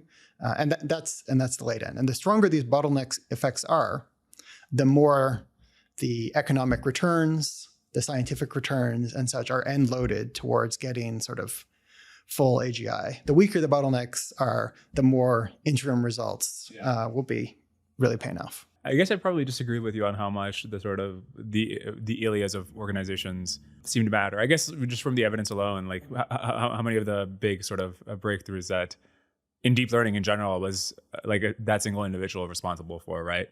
And how much of his time is he spending doing anything that like Copilot is helping him on? I'm guessing like most of it is just like managing people and coming up with ideas and trying to like understand systems and so on. And if like the 5 or 10 people who are like that at OpenAI or Anthropic or whatever are basically the way in which the progress is happening, or at least the algorithmic progress is happening, then how much of better and better Copilot, I know Copilot is not the thing you're talking about with like 20% automation, but something like that, how much of, how much is that contributing to the sort of like core function of the research scientist? Yeah. Not sure quantitatively how much we disagree about the importance of sort of key research employees and such. I certainly think that some researchers, add, more than 10 times the average employee, even much more. And obviously managers can add an enormous amount of value by proportionately multiplying the output of the many people that they manage. And so that's the kind of thing that we were discussing earlier when talking about, well, if you had sort of full human level AI, or AI that had all of the human capabilities plus AI advantages, it would be, you'd benchmark not off of what the sort of typical human performance is, but peak human performance and beyond. So I accept all that. I do think it makes a big difference for people how much they can outsource a lot of the tasks that are less creative, and an enormous amount is learned by experimentation. ML has been, a quite experimental field. And there's a lot of engineering work in, say, building large superclusters, making hardware-aware optimization and coding of these things, being able to do the parallelism in large models. And the engineers are busy, and it's not just only a big thoughts kind of area. And then the other branch is, where will the AI advantages and disadvantages be? And so one AI advantage is being omnidisciplinary and familiar with the newest things. So I mentioned before, there's no human who has 1 million years of TensorFlow experience. And so to the extent that we're interested in like the very, very cutting edge of things that have been developed quite recently, then AI that can learn about them in parallel and experiment and practice with them in parallel can learn much faster than a human potentially. And the area of computer science is one that is especially suitable for AI to learn in a digital environment. So it doesn't require like driving a car around that might kill someone, have enormous costs. You can do unit tests. You can prove theorems. You can do all sorts of operations entirely in the confines of a computer, and which is one reason why programming has been benefiting more than a lot of other areas from LLMs recently, whereas robotics is lagging. So there's some of that. And then just considering, they are getting better at things like, the GRE math, at programming contests. And I mean, some people have forecasts and predictions outstanding about things like, doing well on, the informatics Olympiad and the math Olympiad. And, in the last few years, when people tried to forecast the MMLU benchmark, which was having a lot of more sophisticated kind of, like graduate student science kind of questions. AI knocked that down a lot faster than AI researchers who had registered and students who had registered forecasts on it. And so if you're getting top-notch scores on graduate exams, creative problem solving, it's not obvious that that's sort of area will be a relative weakness of AI. That in fact computer science is in many ways especially suitable because of getting up to speed with new areas, being able to get rapid feedback from the interpreter at scale. But do you get rapid feedback if you're doing something that's more analogous to research? If you're like, let's say you have a new model or something, and it's like, if we put in $10 million on a mini training run on this would be a much better. Yeah, for very large models, those experiments are going to be quite expensive. And so you're going to look more at like, can you build up this capability by generalization from things like many math problems, programming problems, working with small networks? Yeah, fair enough. Scott Aronson was one of my professors in college, and I took his quantum information class, and I did okay in it, but he recently wrote a blog post where he said, I had GPT-4 take my quantum information test, and it got a B. And I was like, damn, I got a C on the final. So yeah, I've updated in the direction that I get, seems getting a B on the test. Like you probably understand quantum information pretty well. With different areas of strengths and weaknesses than the human students. Sure.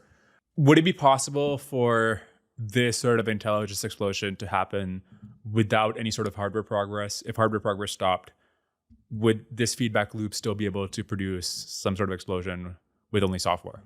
Yeah. So if we say that the technology is frozen, which I think is not the case right now, NVIDIA has managed to deliver significantly better chips for AI workloads for the last few generations, H100, A100, V100. If that stops entirely, then what you're left with, and maybe we'll define this as like no more nodes, Moore's law is over. At that point, the kind of gains you get in amount of compute available come from actually constructing more chips. And there are economies of scale you could still realize there. So right now, a chip maker has to amortize the R&D cost of developing the chip. And then the capital equipment is created. Like you build a fab, its peak profits are going to come in the few years when the chips it's making are at the cutting edge. Later on, as the cost of compute exponentially falls, you keep the fab open because you can still make some money given that it's built. But of all of the profits the fab will ever make right now, they're relatively front-loaded because when its technology is near the cutting edge. So in a world where Moore's law ends, then you wind up with these very long production runs where you can keep making chips that stay at the cutting edge, and where the R&D costs get amortized over a much larger base. So the R&D basically drops out of the price. And then you get some economies of scale from just making so many fabs in the way that, when we have the auto industry expands, and this is in general across industries, when you produce a lot more, costs fall because you have right now, like ASML has many, incredibly exotic suppliers that make some bizarre part of the thousands of parts in one of these ASML machines. You can't get it anywhere else. They don't have standardized equipment for their thing because this is the only use for it. And in a world where we're making 10, 100 times as many chips at the current node, then they would benefit from scale economies. And all of that would become more mass production, industrialized. And so you combine all of those things, and it seems like capital costs of like buying a chip would decline, but the energy costs of running the chip would not. And so right now, energy costs are a minority of the cost, but they're not trivial. They passed 1% a while ago, and they're inching up towards 10% and beyond.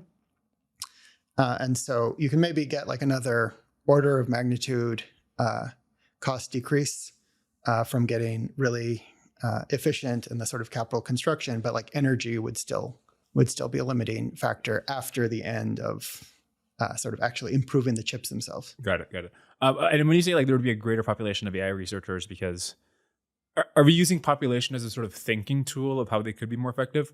Or do you literally mean that the way you expect these AIs to contribute a lot to research is by just having like 1 million copies of like a researcher thinking about the same problem? Or is it just like a useful thinking model for what it would look like to have 1 million times smarter AI working on that problem? That's definitely a lower bound sort of model. And often I'm meaning something more like effective population, or like you'd need this many people to have this effect. And so we were talking earlier about the trade-off between training and inference in board games.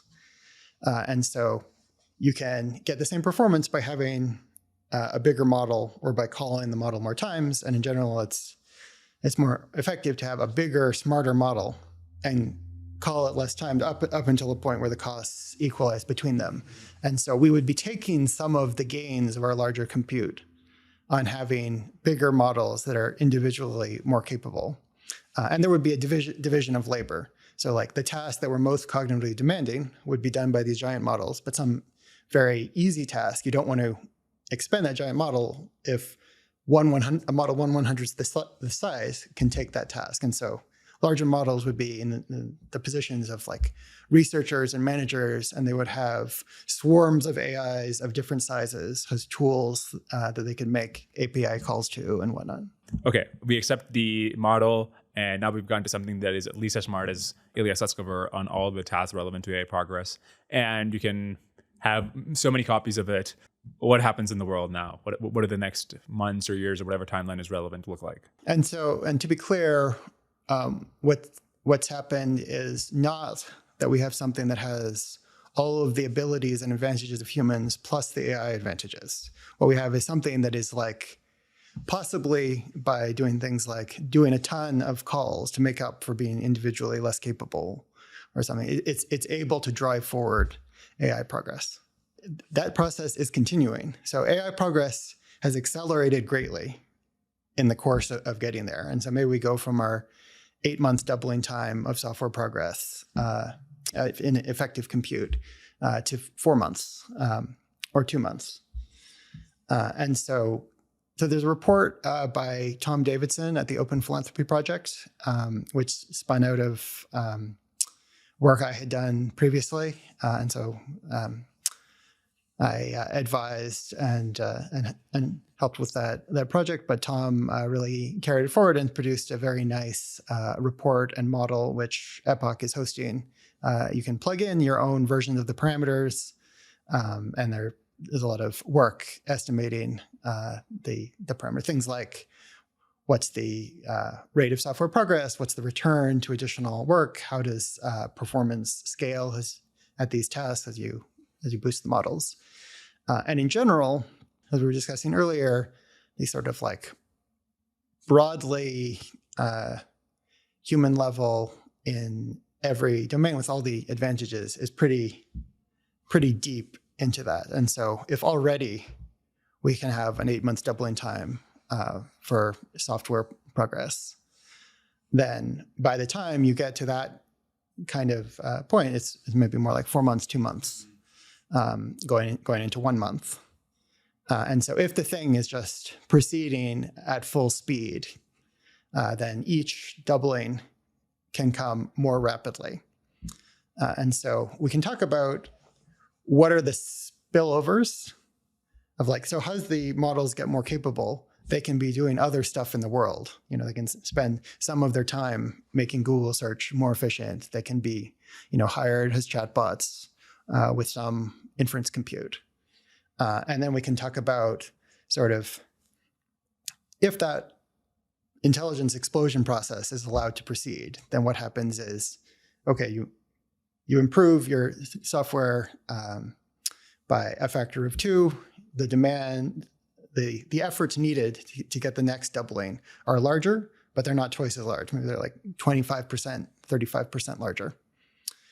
So each one comes faster and faster until you hit limitations. Like you can no longer make further software advances with the hardware that you have.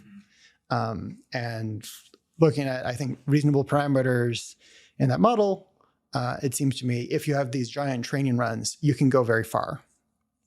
And so the way I would see this playing out is as the AIs get better and better at research, they can work on different problems. They can work on improving software. They can work on improving hardware.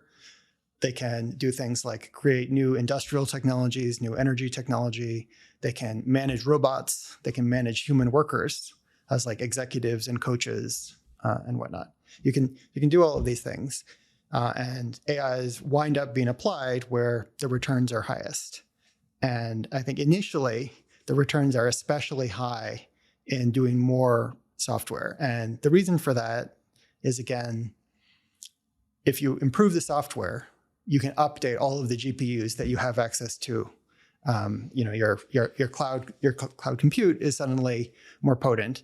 If you design a new chip design, it'll take a few months to produce the first ones, and it doesn't update all of your old chips. So you have an ordering where you start off with the things where there's the lowest dependence on existing stocks, and you can more just take whatever you're developing and apply it immediately. And so software runs ahead. You're getting more towards the limits of that software. And I think that means things like having all the human advantages, but combined with AI advantages. And so when we're discussing, I think that means given the kind of compute that would be involved, if we're talking about this hundreds of billions of dollar, $1 trillion training run, there's enough compute to run tens of millions, hundreds of millions of sort of like human scale mines. They're probably smaller than human scale to be like similarly efficient at the limits of algorithmic progress because they have the advantage of 1 million years of education. They have the other advantages we talked about. So you've got that wild capability, and the further software gains are running out, or like they start to slow down again because you're just getting towards the limits of like, you can't do any better than the best. And so what happens then? Yeah. By the time they're running out, have we already hit superintelligence or? Yes, Okay. You're wildly super intelligent. We've left the galaxy. Okay. Even metaphorically, just by having the abilities that humans have, and then combining it with being very well focused and trained in the task beyond what any human could be, and then running faster and such. Okay. Got it. All right. Sorry. Continue. Yeah. So I'm not going to assume that there's like huge qualitative improvements you can have. I'm not going to assume that humans are like very far from the efficient frontier of software, except with respect to things like, we had limited lifespan, so we couldn't train super intensively. We couldn't incorporate other software into our brains. We couldn't copy ourselves. We couldn't run at fast speeds. Yeah, so you've got all of those capabilities. And now I'm skipping ahead of like the most important months in human history. And so I can talk about sort of, what it looks like if it's just the AIs took over, they're running things as they like. How do things expand? I can talk about things as how does this go? In a world where we've roughly, or at least so far, managed to retain control of where these systems are going. And so by jumping ahead, I can talk about how would this translate into the physical world. And so this is something that I think is a stopping point for a lot of people. In thinking about, well, what would an intelligence explosion look like? And they have trouble going from, well, there's stuff on servers and cloud compute, and that gets very smart. But then how does what I see in the world change? How does like industry or military power change? If there's an AI takeover, like what does that look like? Are there killer robots? And so, so one course we might go down is to discuss during that wildly accelerating transition, how did we manage that? How do you avoid it being catastrophic? And another route we could go is, how does the translation from wildly expanded scientific R&D capabilities, intelligence on these servers translate into things in the physical world? So you're moving along in order of like what has the quickest impact largely, or like where you can have an immediate change. So one of the most immediately accessible things is where we have large numbers of devices or artifacts or capabilities that are already AI operable with hundreds of millions equivalent researchers. You can like quickly solve self-driving cars, make the algorithms much more efficient, do great testing and simulation, and then operate a large number of cars in parallel if you need to get some additional data to improve the simulation and reasoning. Although, in fact, humans with quite little data are able to achieve human-level driving performance. So after you've really maxed out the easily accessible algorithmic improvements in this software-based intelligence explosion that's mostly happening on server farms, then you have minds that have been able to really perform on a lot of digital-only tasks. They're doing great on video games. They're doing great at predicting what happens next in a YouTube video. If they have a camera that they can move, they're able to predict what will happen at different angles. Humans do this a lot, where we naturally move our eyes in such a way to get images from different angles and different presentations, and then predict and combine from that. And you can operate many cars, many robots at once to get very good robot controllers. So you should think that all the existing robotic equipment or remotely controllable equipment that is wired for that, the AIs can operate that quite well. I think some people might be skeptical that existing robots, given their current hardware, have the dexterity and the maneuverability to do a lot of physical labor that an AI might want to do. Do you have reason for thinking otherwise? There's also not very many of them. So production of sort of industrial robots is hundreds of thousands per year. They can do quite a bit in place. Elon Musk is promising a robot in the tens of thousands of humanoid robot in the tens of thousands of dollars. that may take a lot longer than he is said, as has happened with other technologies. But I mean, that's a direction to go. But most immediately, so hands are actually probably the most scarce thing. But if we consider what do human bodies provide? So there's the brain. And in this situation, we have now an abundance of high quality brain power that will be increasing as the AIs will have designed new chips, which will be rolling out from the TSMC factories. And they'll have ideas and designs for the production of new fab technologies, new nodes, and additional fabs. But yeah, looking around the body. So there's legs to move around. Not always that necessary. Wheels work pretty well being in a place. You don't need most people most of the time in factory jobs and in office jobs. Office jobs, many of them can be fully virtualized. But yeah, some amount of legs, wheels, other transport. You have hands, and hands are something that are on the expensive end in robots. We can make them. They're made in very small production runs, partly because we don't have the control software to use them well. In this world, the control software is fabulous. And so people will produce much larger production runs of them over time, possibly using technology we recognize, possibly with quite different technology, but just taking what we've got. So right now, the robot arm industry, the industrial robot industry, produces hundreds of thousands of machines a year. Some of the nicer ones are like $50,000. In aggregate, the industry has tens of billions of dollars of revenue. By comparison, the automobile industry produces I think over 60 million cars a year. It has revenue of over $2 trillion per annum. And so converting that production capacity over towards robot production would be one of the things, if there's not something better to do, would be one of the things to do. And in World War II, industrial conversion of American industry took place over several years, and really amazingly, ramped up military production by converting existing civilian industry. And that was without the aid of superhuman intelligence and management at every step in the process. So yeah, every part of that would be very well designed. You'd have AI workers who understood every part of the process and could direct human workers.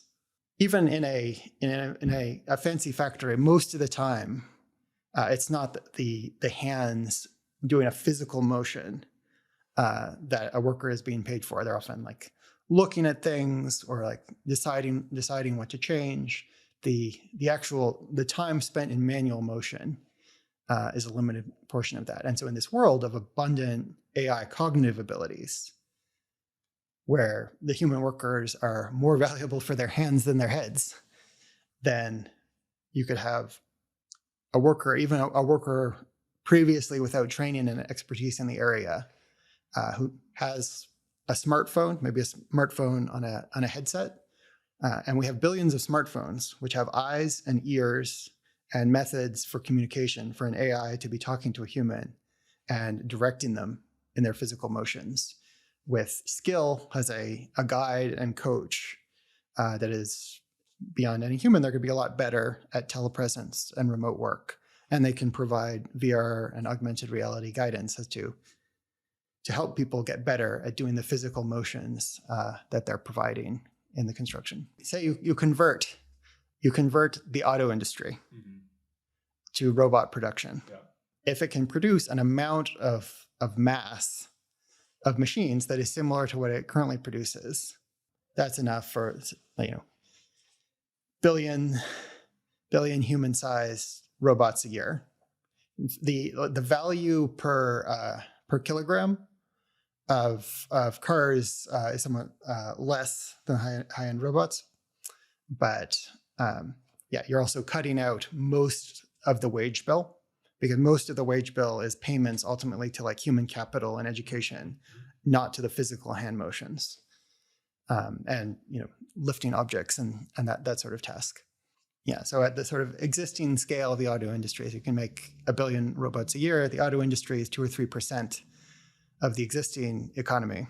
You're replacing these cognitive things. So if right now physical hand motions are like 10% of the work, redirect humans into those tasks, and you have like in the world at large right now, mean income is on the order of $10,000 a year, but in rich countries, skilled workers earn more than 100,000 per year, and some of that is just like is not just management roles of which only a certain proportion of the population can have, but just being an absolutely exceptional peak end human performance of some of these construction and such roles.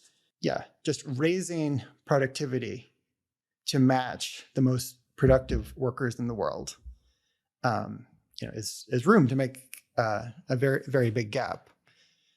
And with AI replacing skills that are scarce in many places where there's abundant, currently low wage labor, you bring in the AI coach, and someone who was previously making very low wages can suddenly be super productive by just being the hands for an AI.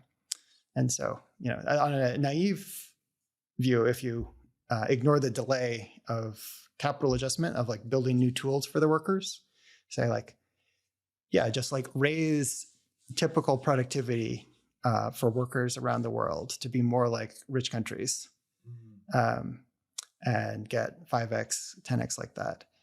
Get more productivity with AI handling the difficult cognitive tasks, reallocating people from like office jobs to providing physical motions.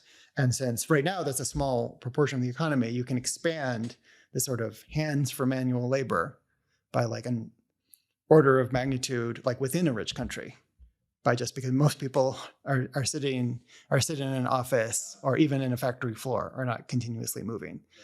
So you've got billions of hands lying around in humans to be used in the course of constructing your waves of robots. And now once you have a quantity of robots that is approaching the human population, and they work 24/7, of course, the human labor will no longer be valuable as hands and legs. But at the very beginning of the transition, just like new software can be used to update all of the GPUs to run the latest AI, humans are this sort of legacy population with an enormous number of underutilized hands and feet that the AI can use for the initial robot construction.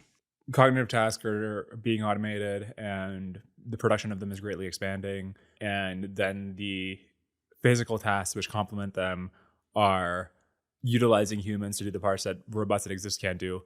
Is the implication of this that you're getting to that world production would increase just a tremendous amount, or that AI could get a lot done of whatever motivations it has? Or so there's an enormous increase in production for humans who just switching over to the role of providing hands and feet for AI where they're limited. And this robot industry is a natural place to apply it. And so if you go to something that's like 10x the size of like the current car industry in terms of its production, which would still be like a third of our current economy, and the aggregate productive capabilities of the society with AI support are going to be a lot larger. They make 10 billion humanoid robots a year, and then if you do that, the legacy population of a few billion human workers is no longer very important for the physical tasks. And then the new automated industrial base can just produce more factories, produce more robots. And then the interesting thing is like, what's the doubling time? How long does it take for a set of computers, robots, factories, and supporting equipment to produce another equivalent quantity of that? For GPUs, brains, this is really, really easy, really solid. There's an enormous margin there. We were talking before about skilled human workers getting paid $100 an hour is like quite quite normal in developed countries for very in-demand skills. And you make a GPU that can do that work. Right now, these GPUs are like tens of thousands of dollars. If you can do $100 of wages each hour, then in a few weeks, you pay back your costs. If the thing is more productive, and as we were discussing, you can be a lot more productive than a sort of a typical high-paid human professional by being like the very best human professional, and even better than that by having 1 million years of education and working all the time. Yeah, then you could get even shorter payback times. You can generate the dollar value of the initial cost of that equipment within a few weeks. For robots, so like a human factory worker can earn $50,000 a year. Are really top-notch factory workers earning more and working all the time. If they can produce a few $100,000 of value per year and buy a robot that costs $50,000 to replace them, then that's a payback time of some months. That is about the financial return. And we're going to get to the physical capital return because those are going to diverge in this scenario. Right. Yeah. Because right now, because it seems like it's going to be a given that all right, these super intelligent obviously going to be able to make a lot of money. And can be very valuable. So can it physically scale up? What we really care about are the actual physical operations that a thing does. Yeah. How much do they contribute to these tasks? And I'm using this as a start to try and get back to the physical replication times. But so I guess I'm wondering, what is the implication of this? Because I think you started off this by saying people have not thought about what the physical implications of superintelligence would be. What is the bigger takeaway? What are we wrong about when we think about what the world will look like with superintelligence? With robots that are optimally operated by AI, so extremely finely operated, and with building technological designs and equipment and facilities under AI direction, how much can they produce? For a doubling, you need the AIs to produce stuff that is, in aggregate, at least equal to their own cost. Mm-hmm. And so now we're pulling out these things like labor costs that no longer apply, and then trying to zoom in on what these capital costs will be. You're still going to need the raw materials. You're still going to need the robot time building the next robot. I think it's pretty likely that with the advanced AI work, they can design some incremental improvements, and with the industry scale up, that you can get tenfold and better cost reductions on the system by making things more efficient and replacing the human cognitive labor. And so maybe that's you need $5,000 of costs under our sort of current environment.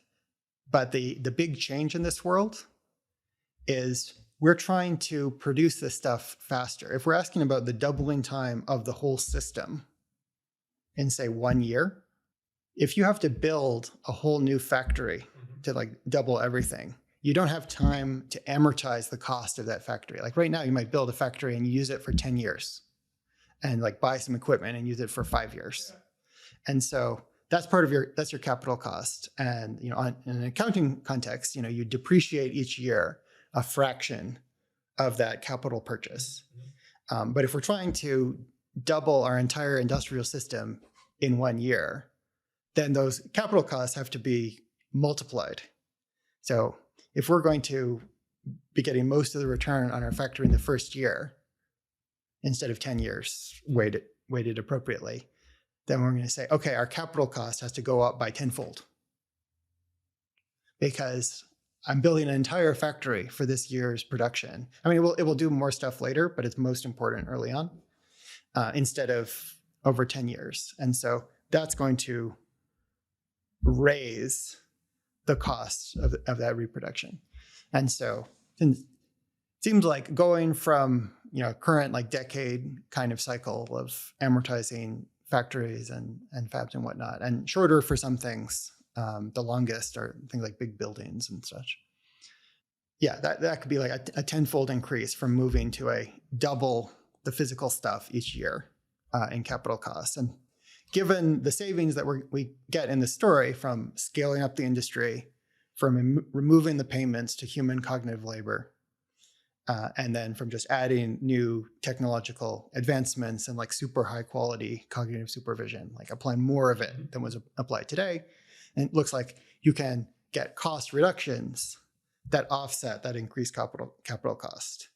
So that like, your $50,000 improved robot arms or industrial robots, it seems like that can do the work of a human factory worker. So it would be like the equivalent of hundreds of thousands of dollars. And like, yeah, they would, by default, maybe they cost more than the $50,000 arms today, but then you apply all these other cost savings. And it looks like then you get a robot doubling time that is less than a year. I think significantly less than a year as you get into it.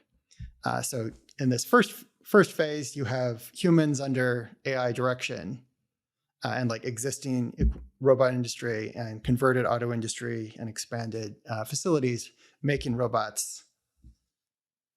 Those over less than a year, you produce robots until their combined production is exceeding that of like humans as arms and feet.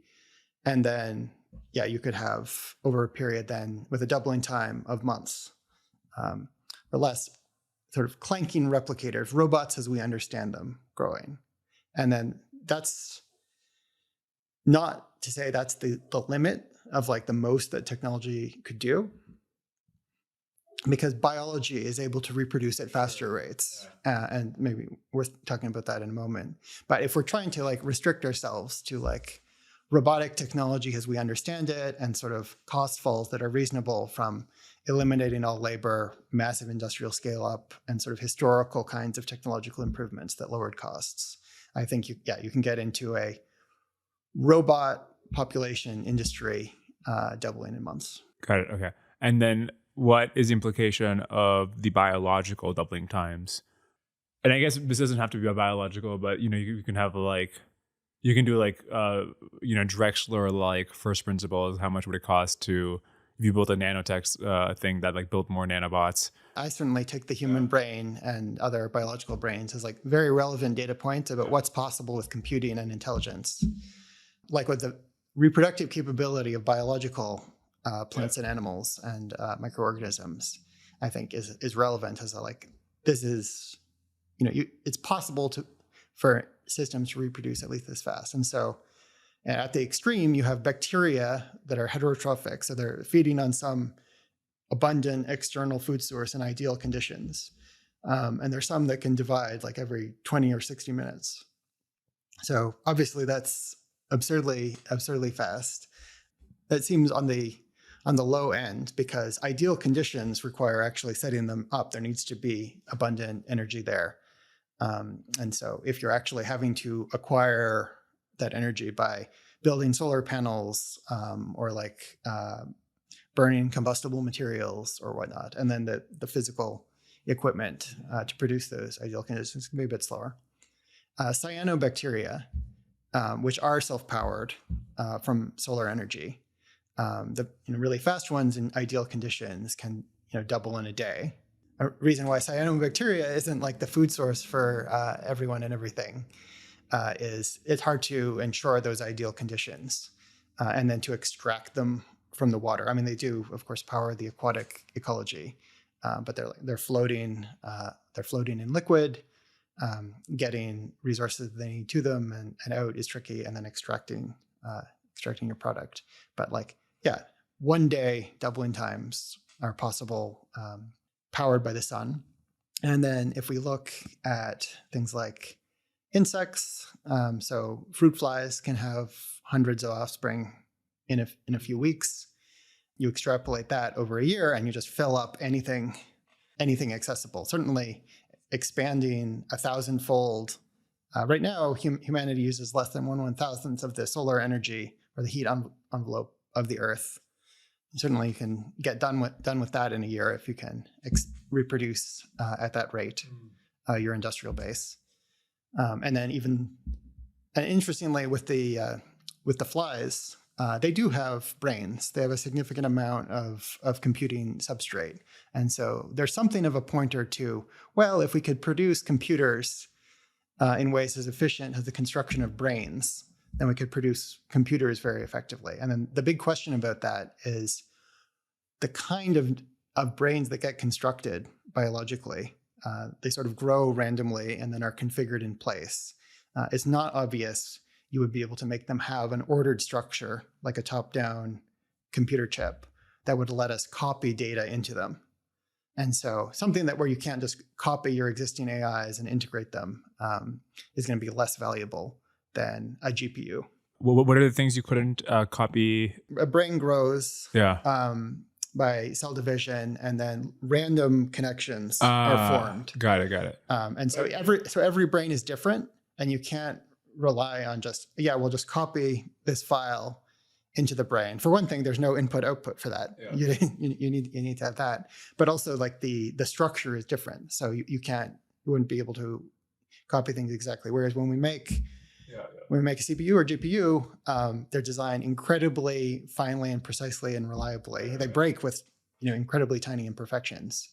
And they are set up in such a way that we can input large amounts of data, copy a file, and have the new GPU run an AI just as capable as any other. Whereas with a human child, they have to learn everything from scratch because we can't just connect them to a fiber optic cable and they're immediately a productive adult. So there's no genetic bottleneck. You can just directly get the and you can share the benefits of these giant training runs and such. And so that's a question of how, if you're growing stuff using biotechnology, how you could sort of effectively copy and transfer data. And now you mentioned sort of Eric Drexler's ideas about creating non-biological nanotechnology, sort of artificial chemistry that was able to use covalent bonds and produce, in some ways, have a more industrial approach to molecular objects. Now, there's controversy about will that work?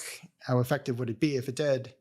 And certainly, if you can get things, however you do it, that are like unto biology in their reproductive ability, but can do computing or be connected to outside information systems, then that's pretty tremendous. You can produce physical manipulators and compute at ludicrous speeds. Mm-hmm. And there's no reason to think in principle they couldn't, right? In fact, in principle, we have every reason to think they could. There's the reproductive abilities, absolutely. Because biology, or even nanotech, right? Because biology does that. Yeah, there's sort of challenges to the practicality of the necessary chemistry. Yeah, I mean, my bet would be that we can move beyond biology in some important ways. For the purposes of this discussion, I think it's better not to lean on that, because I think we can get to many of the same conclusions on things that just are more universally accepted. But the bigger point being that very quickly, once you have superintelligence, you get to a point where the 1,000x greater energy profile that the sun makes available to the Earth is a great portion of it is used by the AI. It can rapidly scale up. By the civilization empowered by it. And that could be an AI civilization, or it could be a human AI civilization. Mm-hmm. It depends on how well we manage things and what the underlying state of the world is. Yeah. Okay. So let's talk about that. Should we start at, when we're talking about how they could take over, and is it best to start at a sort of subhuman intelligence, or should we just talk at, we have a human level intelligence and the takeover or the lack thereof is how that would happen? To me, and different people might have somewhat different views on this. But for me, when I am concerned about either sort of outright destruction of humanity or an unwelcome AI takeover of civilization, most of the scenarios I would be concerned about pass through a process of AI being applied to improve AI capabilities and expand. And so this process we were talking earlier about where AI research is automated, you get to, effectively research labs, companies, a scientific community running within the server farms of our cloud compute. So OpenAI has been basically turned into like a program, like a closed circuit. Yeah. And with a large fraction of the world's compute probably going into whatever training runs and AI societies. There'd be economies of scale because if you put in twice as much compute and this AI research community goes twice as fast, that's a lot more valuable than having two separate training runs. There would be some tendency to bandwagon. And so if, you have some small startup, even if they make an algorithmic improvement, running it on 10 times, 100 times, or 2 times, if it's like you're talking about, say, Google and Amazon teaming up. I'm actually not sure what the precise ratio of their cloud resources is. Since this sort of really these interesting intelligence explosion impacts come from the leading edge, there's a lot of value in not having separated walled garden ecosystems and having the results being developed by these AIs be shared, have larger training runs be shared. Okay. And so I'm imagining this is something like, some very large company or consortium of companies, likely with, a lot of sort of government interest and supervision, possibly with government funding, producing this enormous AI society in their cloud, which is doing all sorts of existing kind of AI applications and jobs, as well as these internal R&D tasks. Mm-hmm. And so at this point, somebody might say, this sounds like a situation that would be good from a takeover perspective because, listen, if it's going to take like tens of billions of dollars worth of compute to continue this training for this AI society, it should not be that hard for us to pull the brakes if needed, as compared to, I don't know, something that could like run on a very small like single CPU or something. Yeah. Okay. So how would it, it's like there's an AI society that is a result of these training runs, and now it is the power to improve itself on these servers. Would be able to stop it at this point. And what does a sort of attempt at takeover look like? We're skipping over why that might happen. Mm-hmm. For that, I'll just briefly refer to and incorporate by reference, some discussion by my open philanthropy colleague Ajaya Kotra. She has a piece about, I think it's called something like the default. It's about the default outcome of training AI on our without specific countermeasures. Without specific countermeasures, default outcome is AI takeover. But yes, so explore how basically we are training models that for some reason vigorously pursue a higher reward or a lower loss. Mm-hmm. And that can be because they wind up with some motivation where they want reward.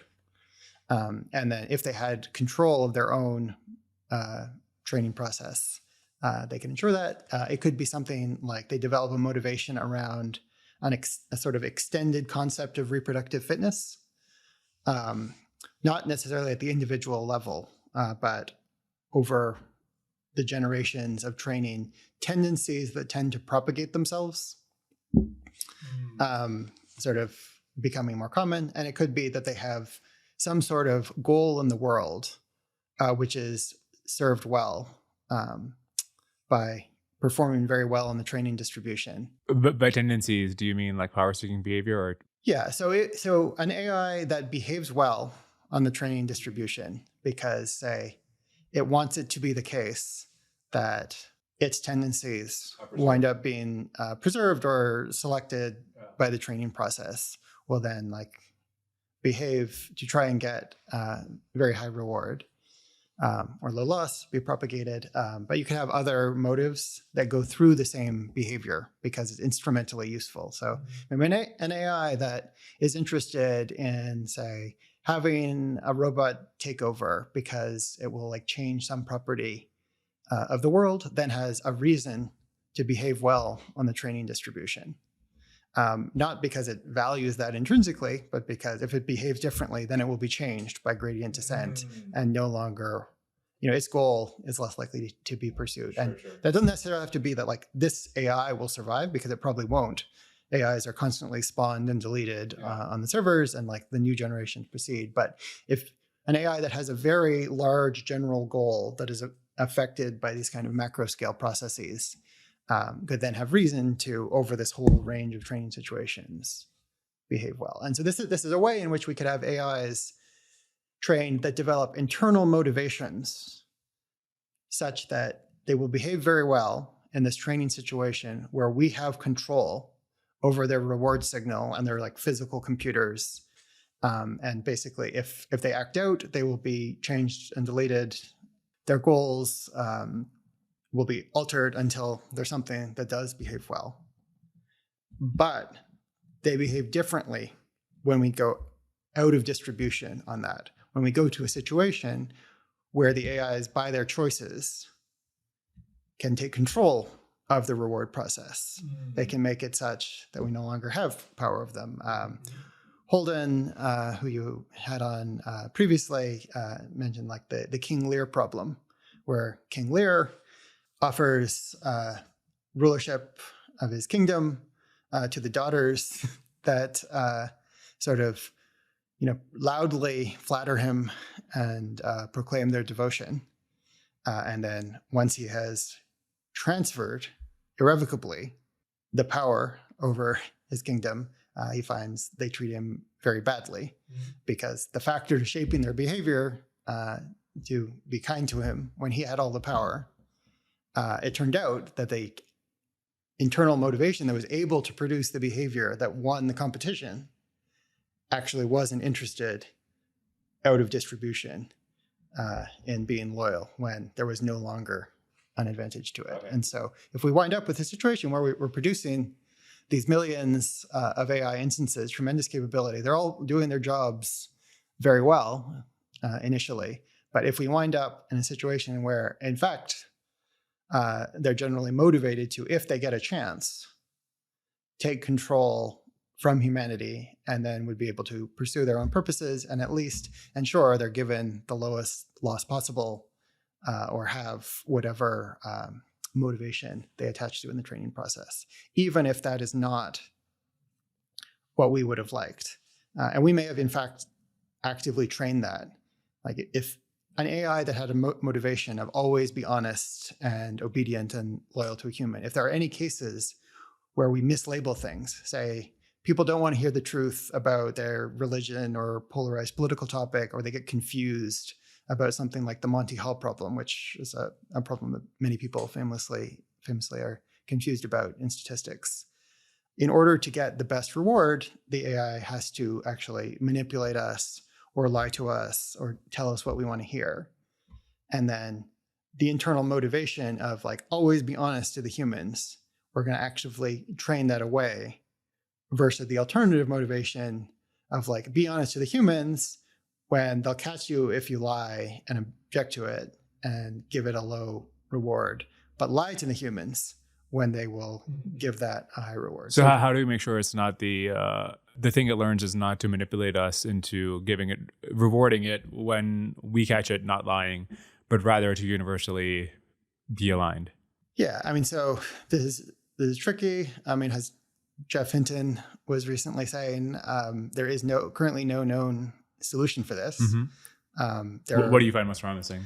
Yeah, general directions that people are pursuing is, one, you can try and make the training data better and better so that there's fewer situations where, like, say, the dishonest generalization is favored, and create as much as you can situations where the dishonest generalization is likely to slip up. So if you train in more situations where, yeah, even like quite a complicated deception gets caught, and even in situations that have been actively designed to look like you could get away with it, but really you can't. And these would be like adversarial examples and adversarial training. Do you think that would generalize to when it is in a situation where we couldn't plausibly catch it and it knows we couldn't plausibly catch it? It's not logically necessary. It's possible, that as we apply that selective pressure, you'll wipe away a lot of possibilities. So like if you an AI that has a habit of just sort of compulsive pathological lying, that will very quickly get noticed, and that motivation system will get hammered down.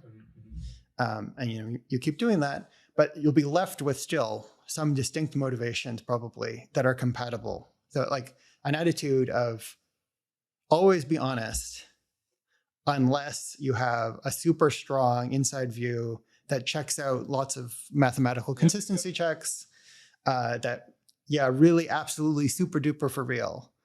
This is a situation where you can get away with some sort of shenanigans that you shouldn't. That motivation system is like very difficult to distinguish from actually be honest, because the conditional and firing most of the time, if it's causing like mild distortions in situations of telling you what you want to hear or things like that, we might not be able to pull it out. But maybe we could. And humans are trained with simple reward functions, things like the sex drive, food, social imitation of other humans. And we wind up with attitudes concerned with the external world. Although isn't famously the argument that these drive evolution, people use condoms. Yeah.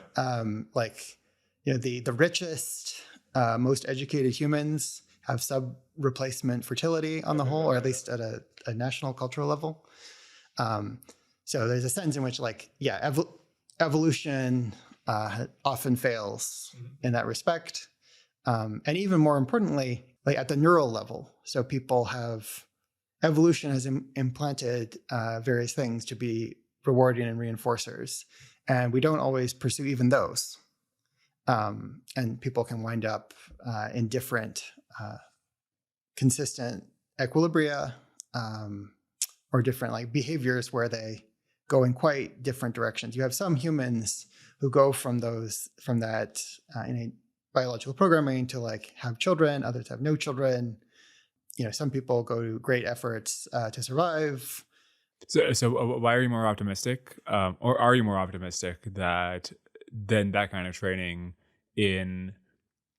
for AIs will produce drives that we would find favorable?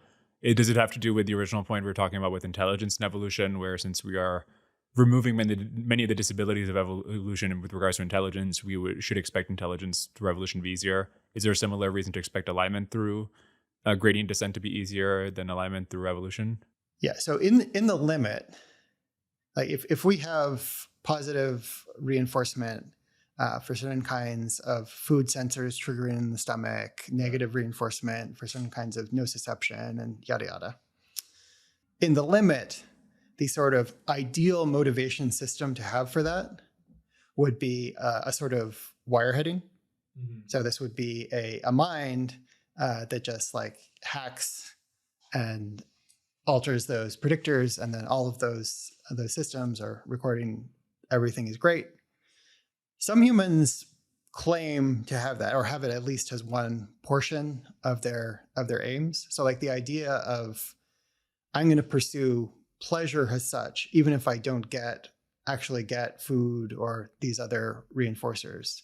If I just like wirehead or take a drug to induce that can be motivating, because if it was correlated with reward in the past, that like the idea of, oh yeah, pleasure, that's correlated with these, it's a concept that applies to these various experiences that I've had before, which coincided with the biological reinforcers. And so thoughts of like, yeah, I'm going to be motivated by pleasure can get developed in a human.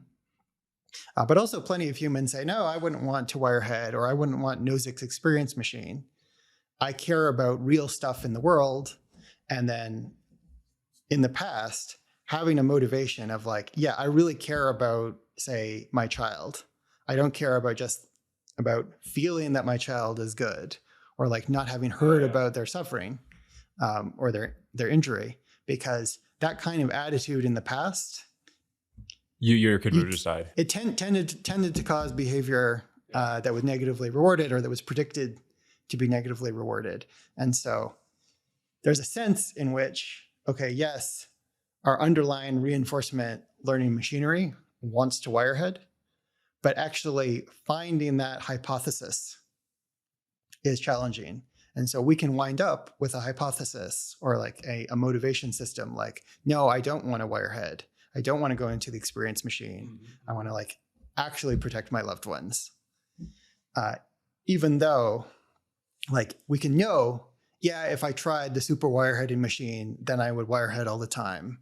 Or if I tried, super duper ultra heroin, some hypothetical thing that was directly and in a very sophisticated fashion hacking your reward system, you can know, yeah, then I would change my behavior ever after. But right now, I don't want to do that because the heuristics and predictors that my brain has learned, you don't want to get want heroin, to like right? short circuit that process of updating. They want to not expose the dumber predictors in my brain that would update my behavior in those ways. So in this metaphor, is alignment not wireheading? Because you can like, I don't know if you include like using condoms as wireheading or not. Yeah. So the AI that is always honest, even when an opportunity arises where it could lie and then hack the servers it's on, and that leads to an AI takeover, and then it can have its loss set to 0. That's in some sense, it's like a failure of generalization. It's like the AI has not optimized the reward in this new circumstance. So like human values, like successful human values, as successful they are, themselves involve a misgeneralization, not just at the level of evolution, but at the level of neural reinforcement. And so that indicates it is possible to have a system that doesn't automatically go to this optimal behavior in the limit. And so even if, in Ajaya's post, she talks about like the training game, an AI that is just playing the training game to get reward, avoid loss, avoid being changed. That attitude, it's one that could be developed, but it's not necessary. There can be some substantial range of situations that are short of having infinite experience of everything, including experience of wireheading, where that's not the motivation that you pick up. And we could have like an empirical science if we had the opportunity to see how different motivations are developed short of the infinite limit. Like how it is that you wind up with some humans being enthusiastic about the idea of wireheading and others not. And you could do experiments with AIs to try and see, well, under these training conditions, after this much training of this type and this much feedback of this type, you wind up with such and such a motivation. So like I can find like if I add in more of these cases where there are like tricky adversarial questions designed to try and trick the AI into lying. And then you can ask, how does that affect the generalization in other situations? And so it's very difficult to study. And it works a lot better if you have interpretability and you can actually read the AI's mind by understanding its weights and activations. But like, it's not determined, the motivation an AI will have at a given point in the training process by what in the infinite limit the training would go to. And it's possible that if we could understand the insides of these networks, we could tell, this motivation has been developed by this training process. And then we can adjust our training process to produce these motivations that legitimately want to help us. And if we succeed reasonably well at that, then those AIs will try to maintain that property as an invariant. And we can make them such that they're relatively motivated to like tell us if they're having thoughts about, have you had dreams about an AI takeover of humanity today? And it's just a standard practice that they're motivated to do, to be transparent in that kind of way. And so you could add a lot of features like this that restrict the kind of takeover scenario. And not to say this is all easy and requires developing and practicing methods we don't have yet, but that's the kind of general direction you could go. So you of course know Eliezer's arguments that something like this is implausible with modern gradient descent techniques because, with interpretability we can like barely see what's happening with a couple of neurons, and what is like the internal state there. Let alone when you have sort of like an embedding dimension of like tens of thousands or bigger, how you would be able to catch what exactly is the incentive, whether it's a model that is generalized, don't lie to humans well, or whether it isn't. Do you have some sense of why you disagree with somebody like Eliezer on how plausible this is? Why it's not impossible, basically. Yeah, I think there are actually a couple of places. It's sometimes difficult because Eliezer's argument is not fully explicit, but he's been doing more lately. I think that is helpful in that direction. But so I'd say, with respect to interpretability, I'm relatively optimistic that the equivalent of like an AI lie detector is something that's possible. And initially, the internals of an AI are not optimized at least by gradient descent, absent gradient hacking, to be impenetrable. They're not designed to be resistant to an examination of the weights and activations showing what the AI is thinking. In the same way that, like, in our brains, when circuits develop in our lives, those circuits have not been shaped to be resistant to some super fMRI being able to infer our behavior from them. Although isn't the implication of the superposition stuff that, in fact, it is, you're not going to clean. Sorry, this is inside baseball for the audience, but basically you can't cleanly infer what quality a single neuron stands for. So it could be like a single neuron could be like, this neuron is about Alexander the Great, or this neuron is about my desire to conquer the world. Things can have multiple, right.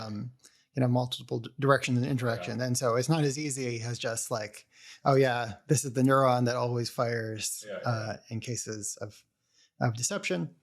But the thing that makes me relatively optimistic here, with respect to interpretability, is that I think we can have reasonably robust experimental feedbacks on a lot of these things. And the kind of setup that I would be interested in is, so you have an AI that is trained and rewarded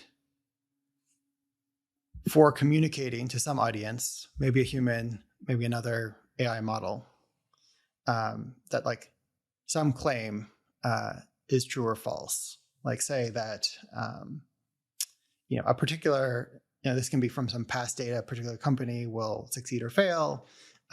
It could be like token prediction. It could be like, this computer program does not have a backdoor, which, if run in the servers, could be used for an AI takeover. So there are like lots of claims, true and false, that you could train AIs to use their best efforts to advocate for. And you can do that on things where you're later going to have a ground truth. You're going to know, in fact, is there a backdoor in this program? Because you're training and rewarding the AI for successfully slipping a backdoor through. You also give it a penalty for being caught. And so doing this kind of thing, you can draw out a large generated data set on demand of, this is what an AI putting forth its best efforts to pass through some deception, to put a backdoor in some program. This is what it looks like. And we think it's doing its best efforts because we've trained it for that. And like gradient descent, if there's any immediate way to adjust its performance to do better, gradient descent will apply that. You can talk about ways in which maybe gradient descent there could be subverted, but I think it's not the most likely case that really breaks things hard. Yeah, I guess before we get into the details on this, the thing I maybe want to address the layer above in the stack, which is, okay, suppose this generalizes well into the early AIs, the GPT-6s, and okay, so now we have kind of aligned GPT-6 that is the precursor to the feedback loop in which AI is making itself smarter. At some point, they're going to become like super intelligent. They're going to be able to like see their own, galaxy brain. And, if they're like, I don't want to be aligned with the humans, they can like change it. So at this point, Well, what do we do with the aligned GPT-6 so that the superintelligence that we eventually develop is also aligned? So humans are pretty unreliable. Yeah. So if you get to a situation where you have AIs who are aiming at roughly the same thing as you, at least as well as having humans do the thing, you're in pretty good shape, I think. And there are ways for that situation to be relatively stable. So like you can look ahead and see experimentally how changes are altering behavior, where each step is like a modest increment. And so AIs that have not had that change made to them, I get to supervise and monitor and see exactly how does this affect the experimental AI. So if you're sufficiently on track with earlier systems that are capable cognitively of representing a kind of robust procedure, then I think they can handle the job of incrementally improving the stability of the system so that it rapidly converges to something that's quite stable. But the question is more about getting to that point in the first place. And so Eliezer will say that, like, well, if we had human brain emulations, that would be pretty good. Certainly much better than his current view of us being almost certainly doomed. I think, so we'd have a good shot with that. And so if we can get to the human-like mind with like rough enough human supporting aims, remembering that we don't need to be like infinitely perfect, because I mean that's a higher standard than brain emulations. There's a lot of noise and variation among the humans. Yeah, it's a relatively finite standard. It's not godly superhuman, although a AI that was just like a human with all the human advantages, with AI advantages as well, as we said, is enough for intelligence explosion and sort of wild superhuman capability if you crank it up.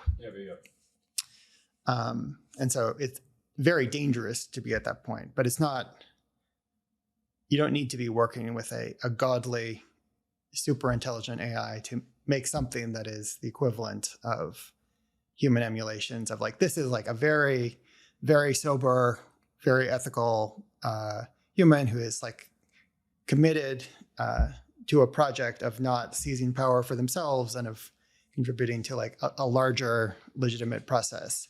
That's a goal you can aim for, getting an AI that is aimed at doing that and has strong guardrails against the ways it could easily deviate from that. So things like being averse to deception, being averse to using violence, and there will always be, loopholes and ways in which you can imagine an infinitely intelligent thing getting around those. But if you install additional guardrails like that fast enough,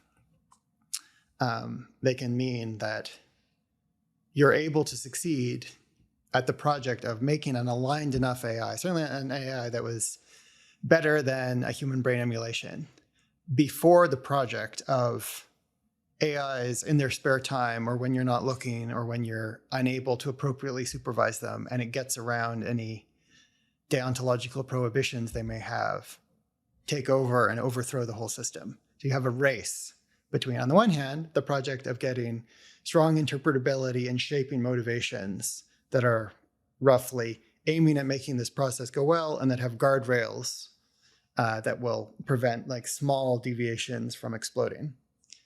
And on the other hand, these AIs in their spare time or in ways that you don't perceive or monitor appropriately, or that are only supervised by other AIs who conspire, make the AI takeover happen. And I guess we'll talk later about how that happens. Are these different AIs that are doing the race, or is it just like different capabilities of the same AI? The defining like what is a separate AI is tricky. So like, we talk about GPT-4.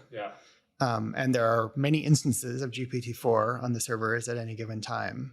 And there are versions that have been fine-tuned to different purposes.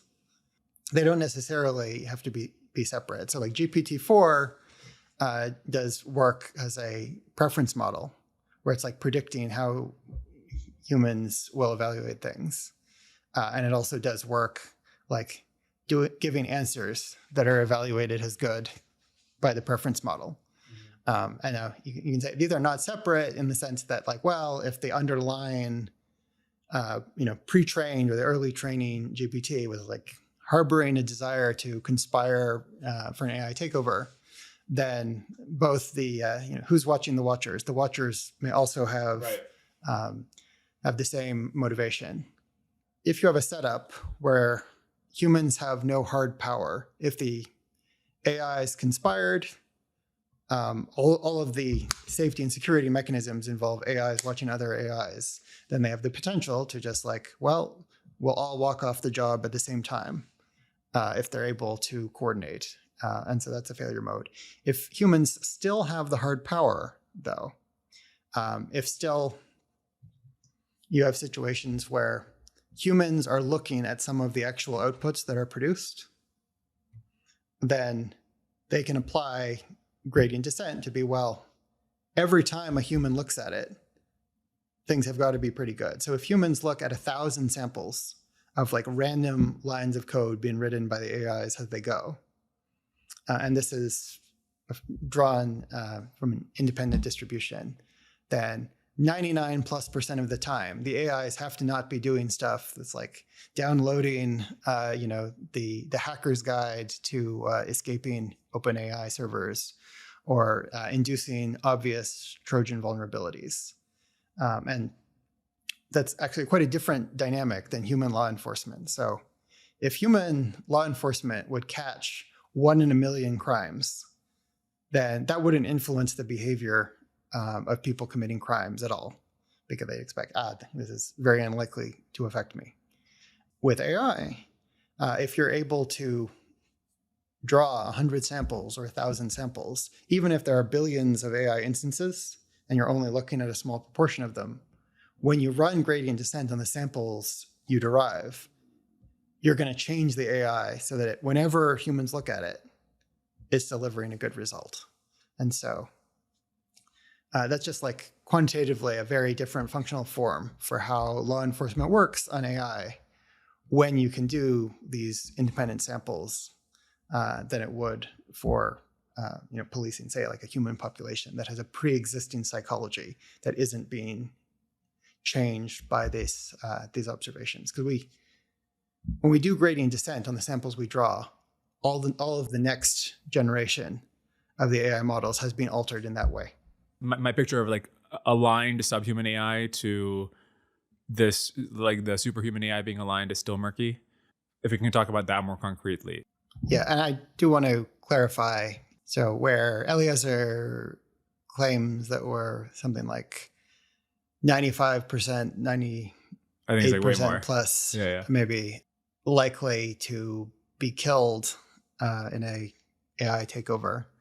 I think that probably won't happen, and later I can maybe give a more explicit breakdown of why.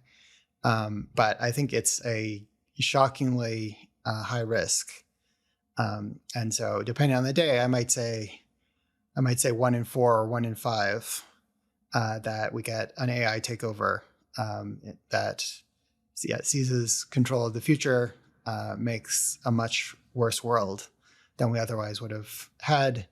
And with like a big chance that we're all killed in the process. Hey, everybody. I hope you enjoyed that episode. As always, the most helpful thing you can do is just share the podcast. Send it to people you think might enjoy it. Put it in Twitter, your group chats, etc. Just blitz the world. Appreciate you listening. I'll see you next time. Cheers.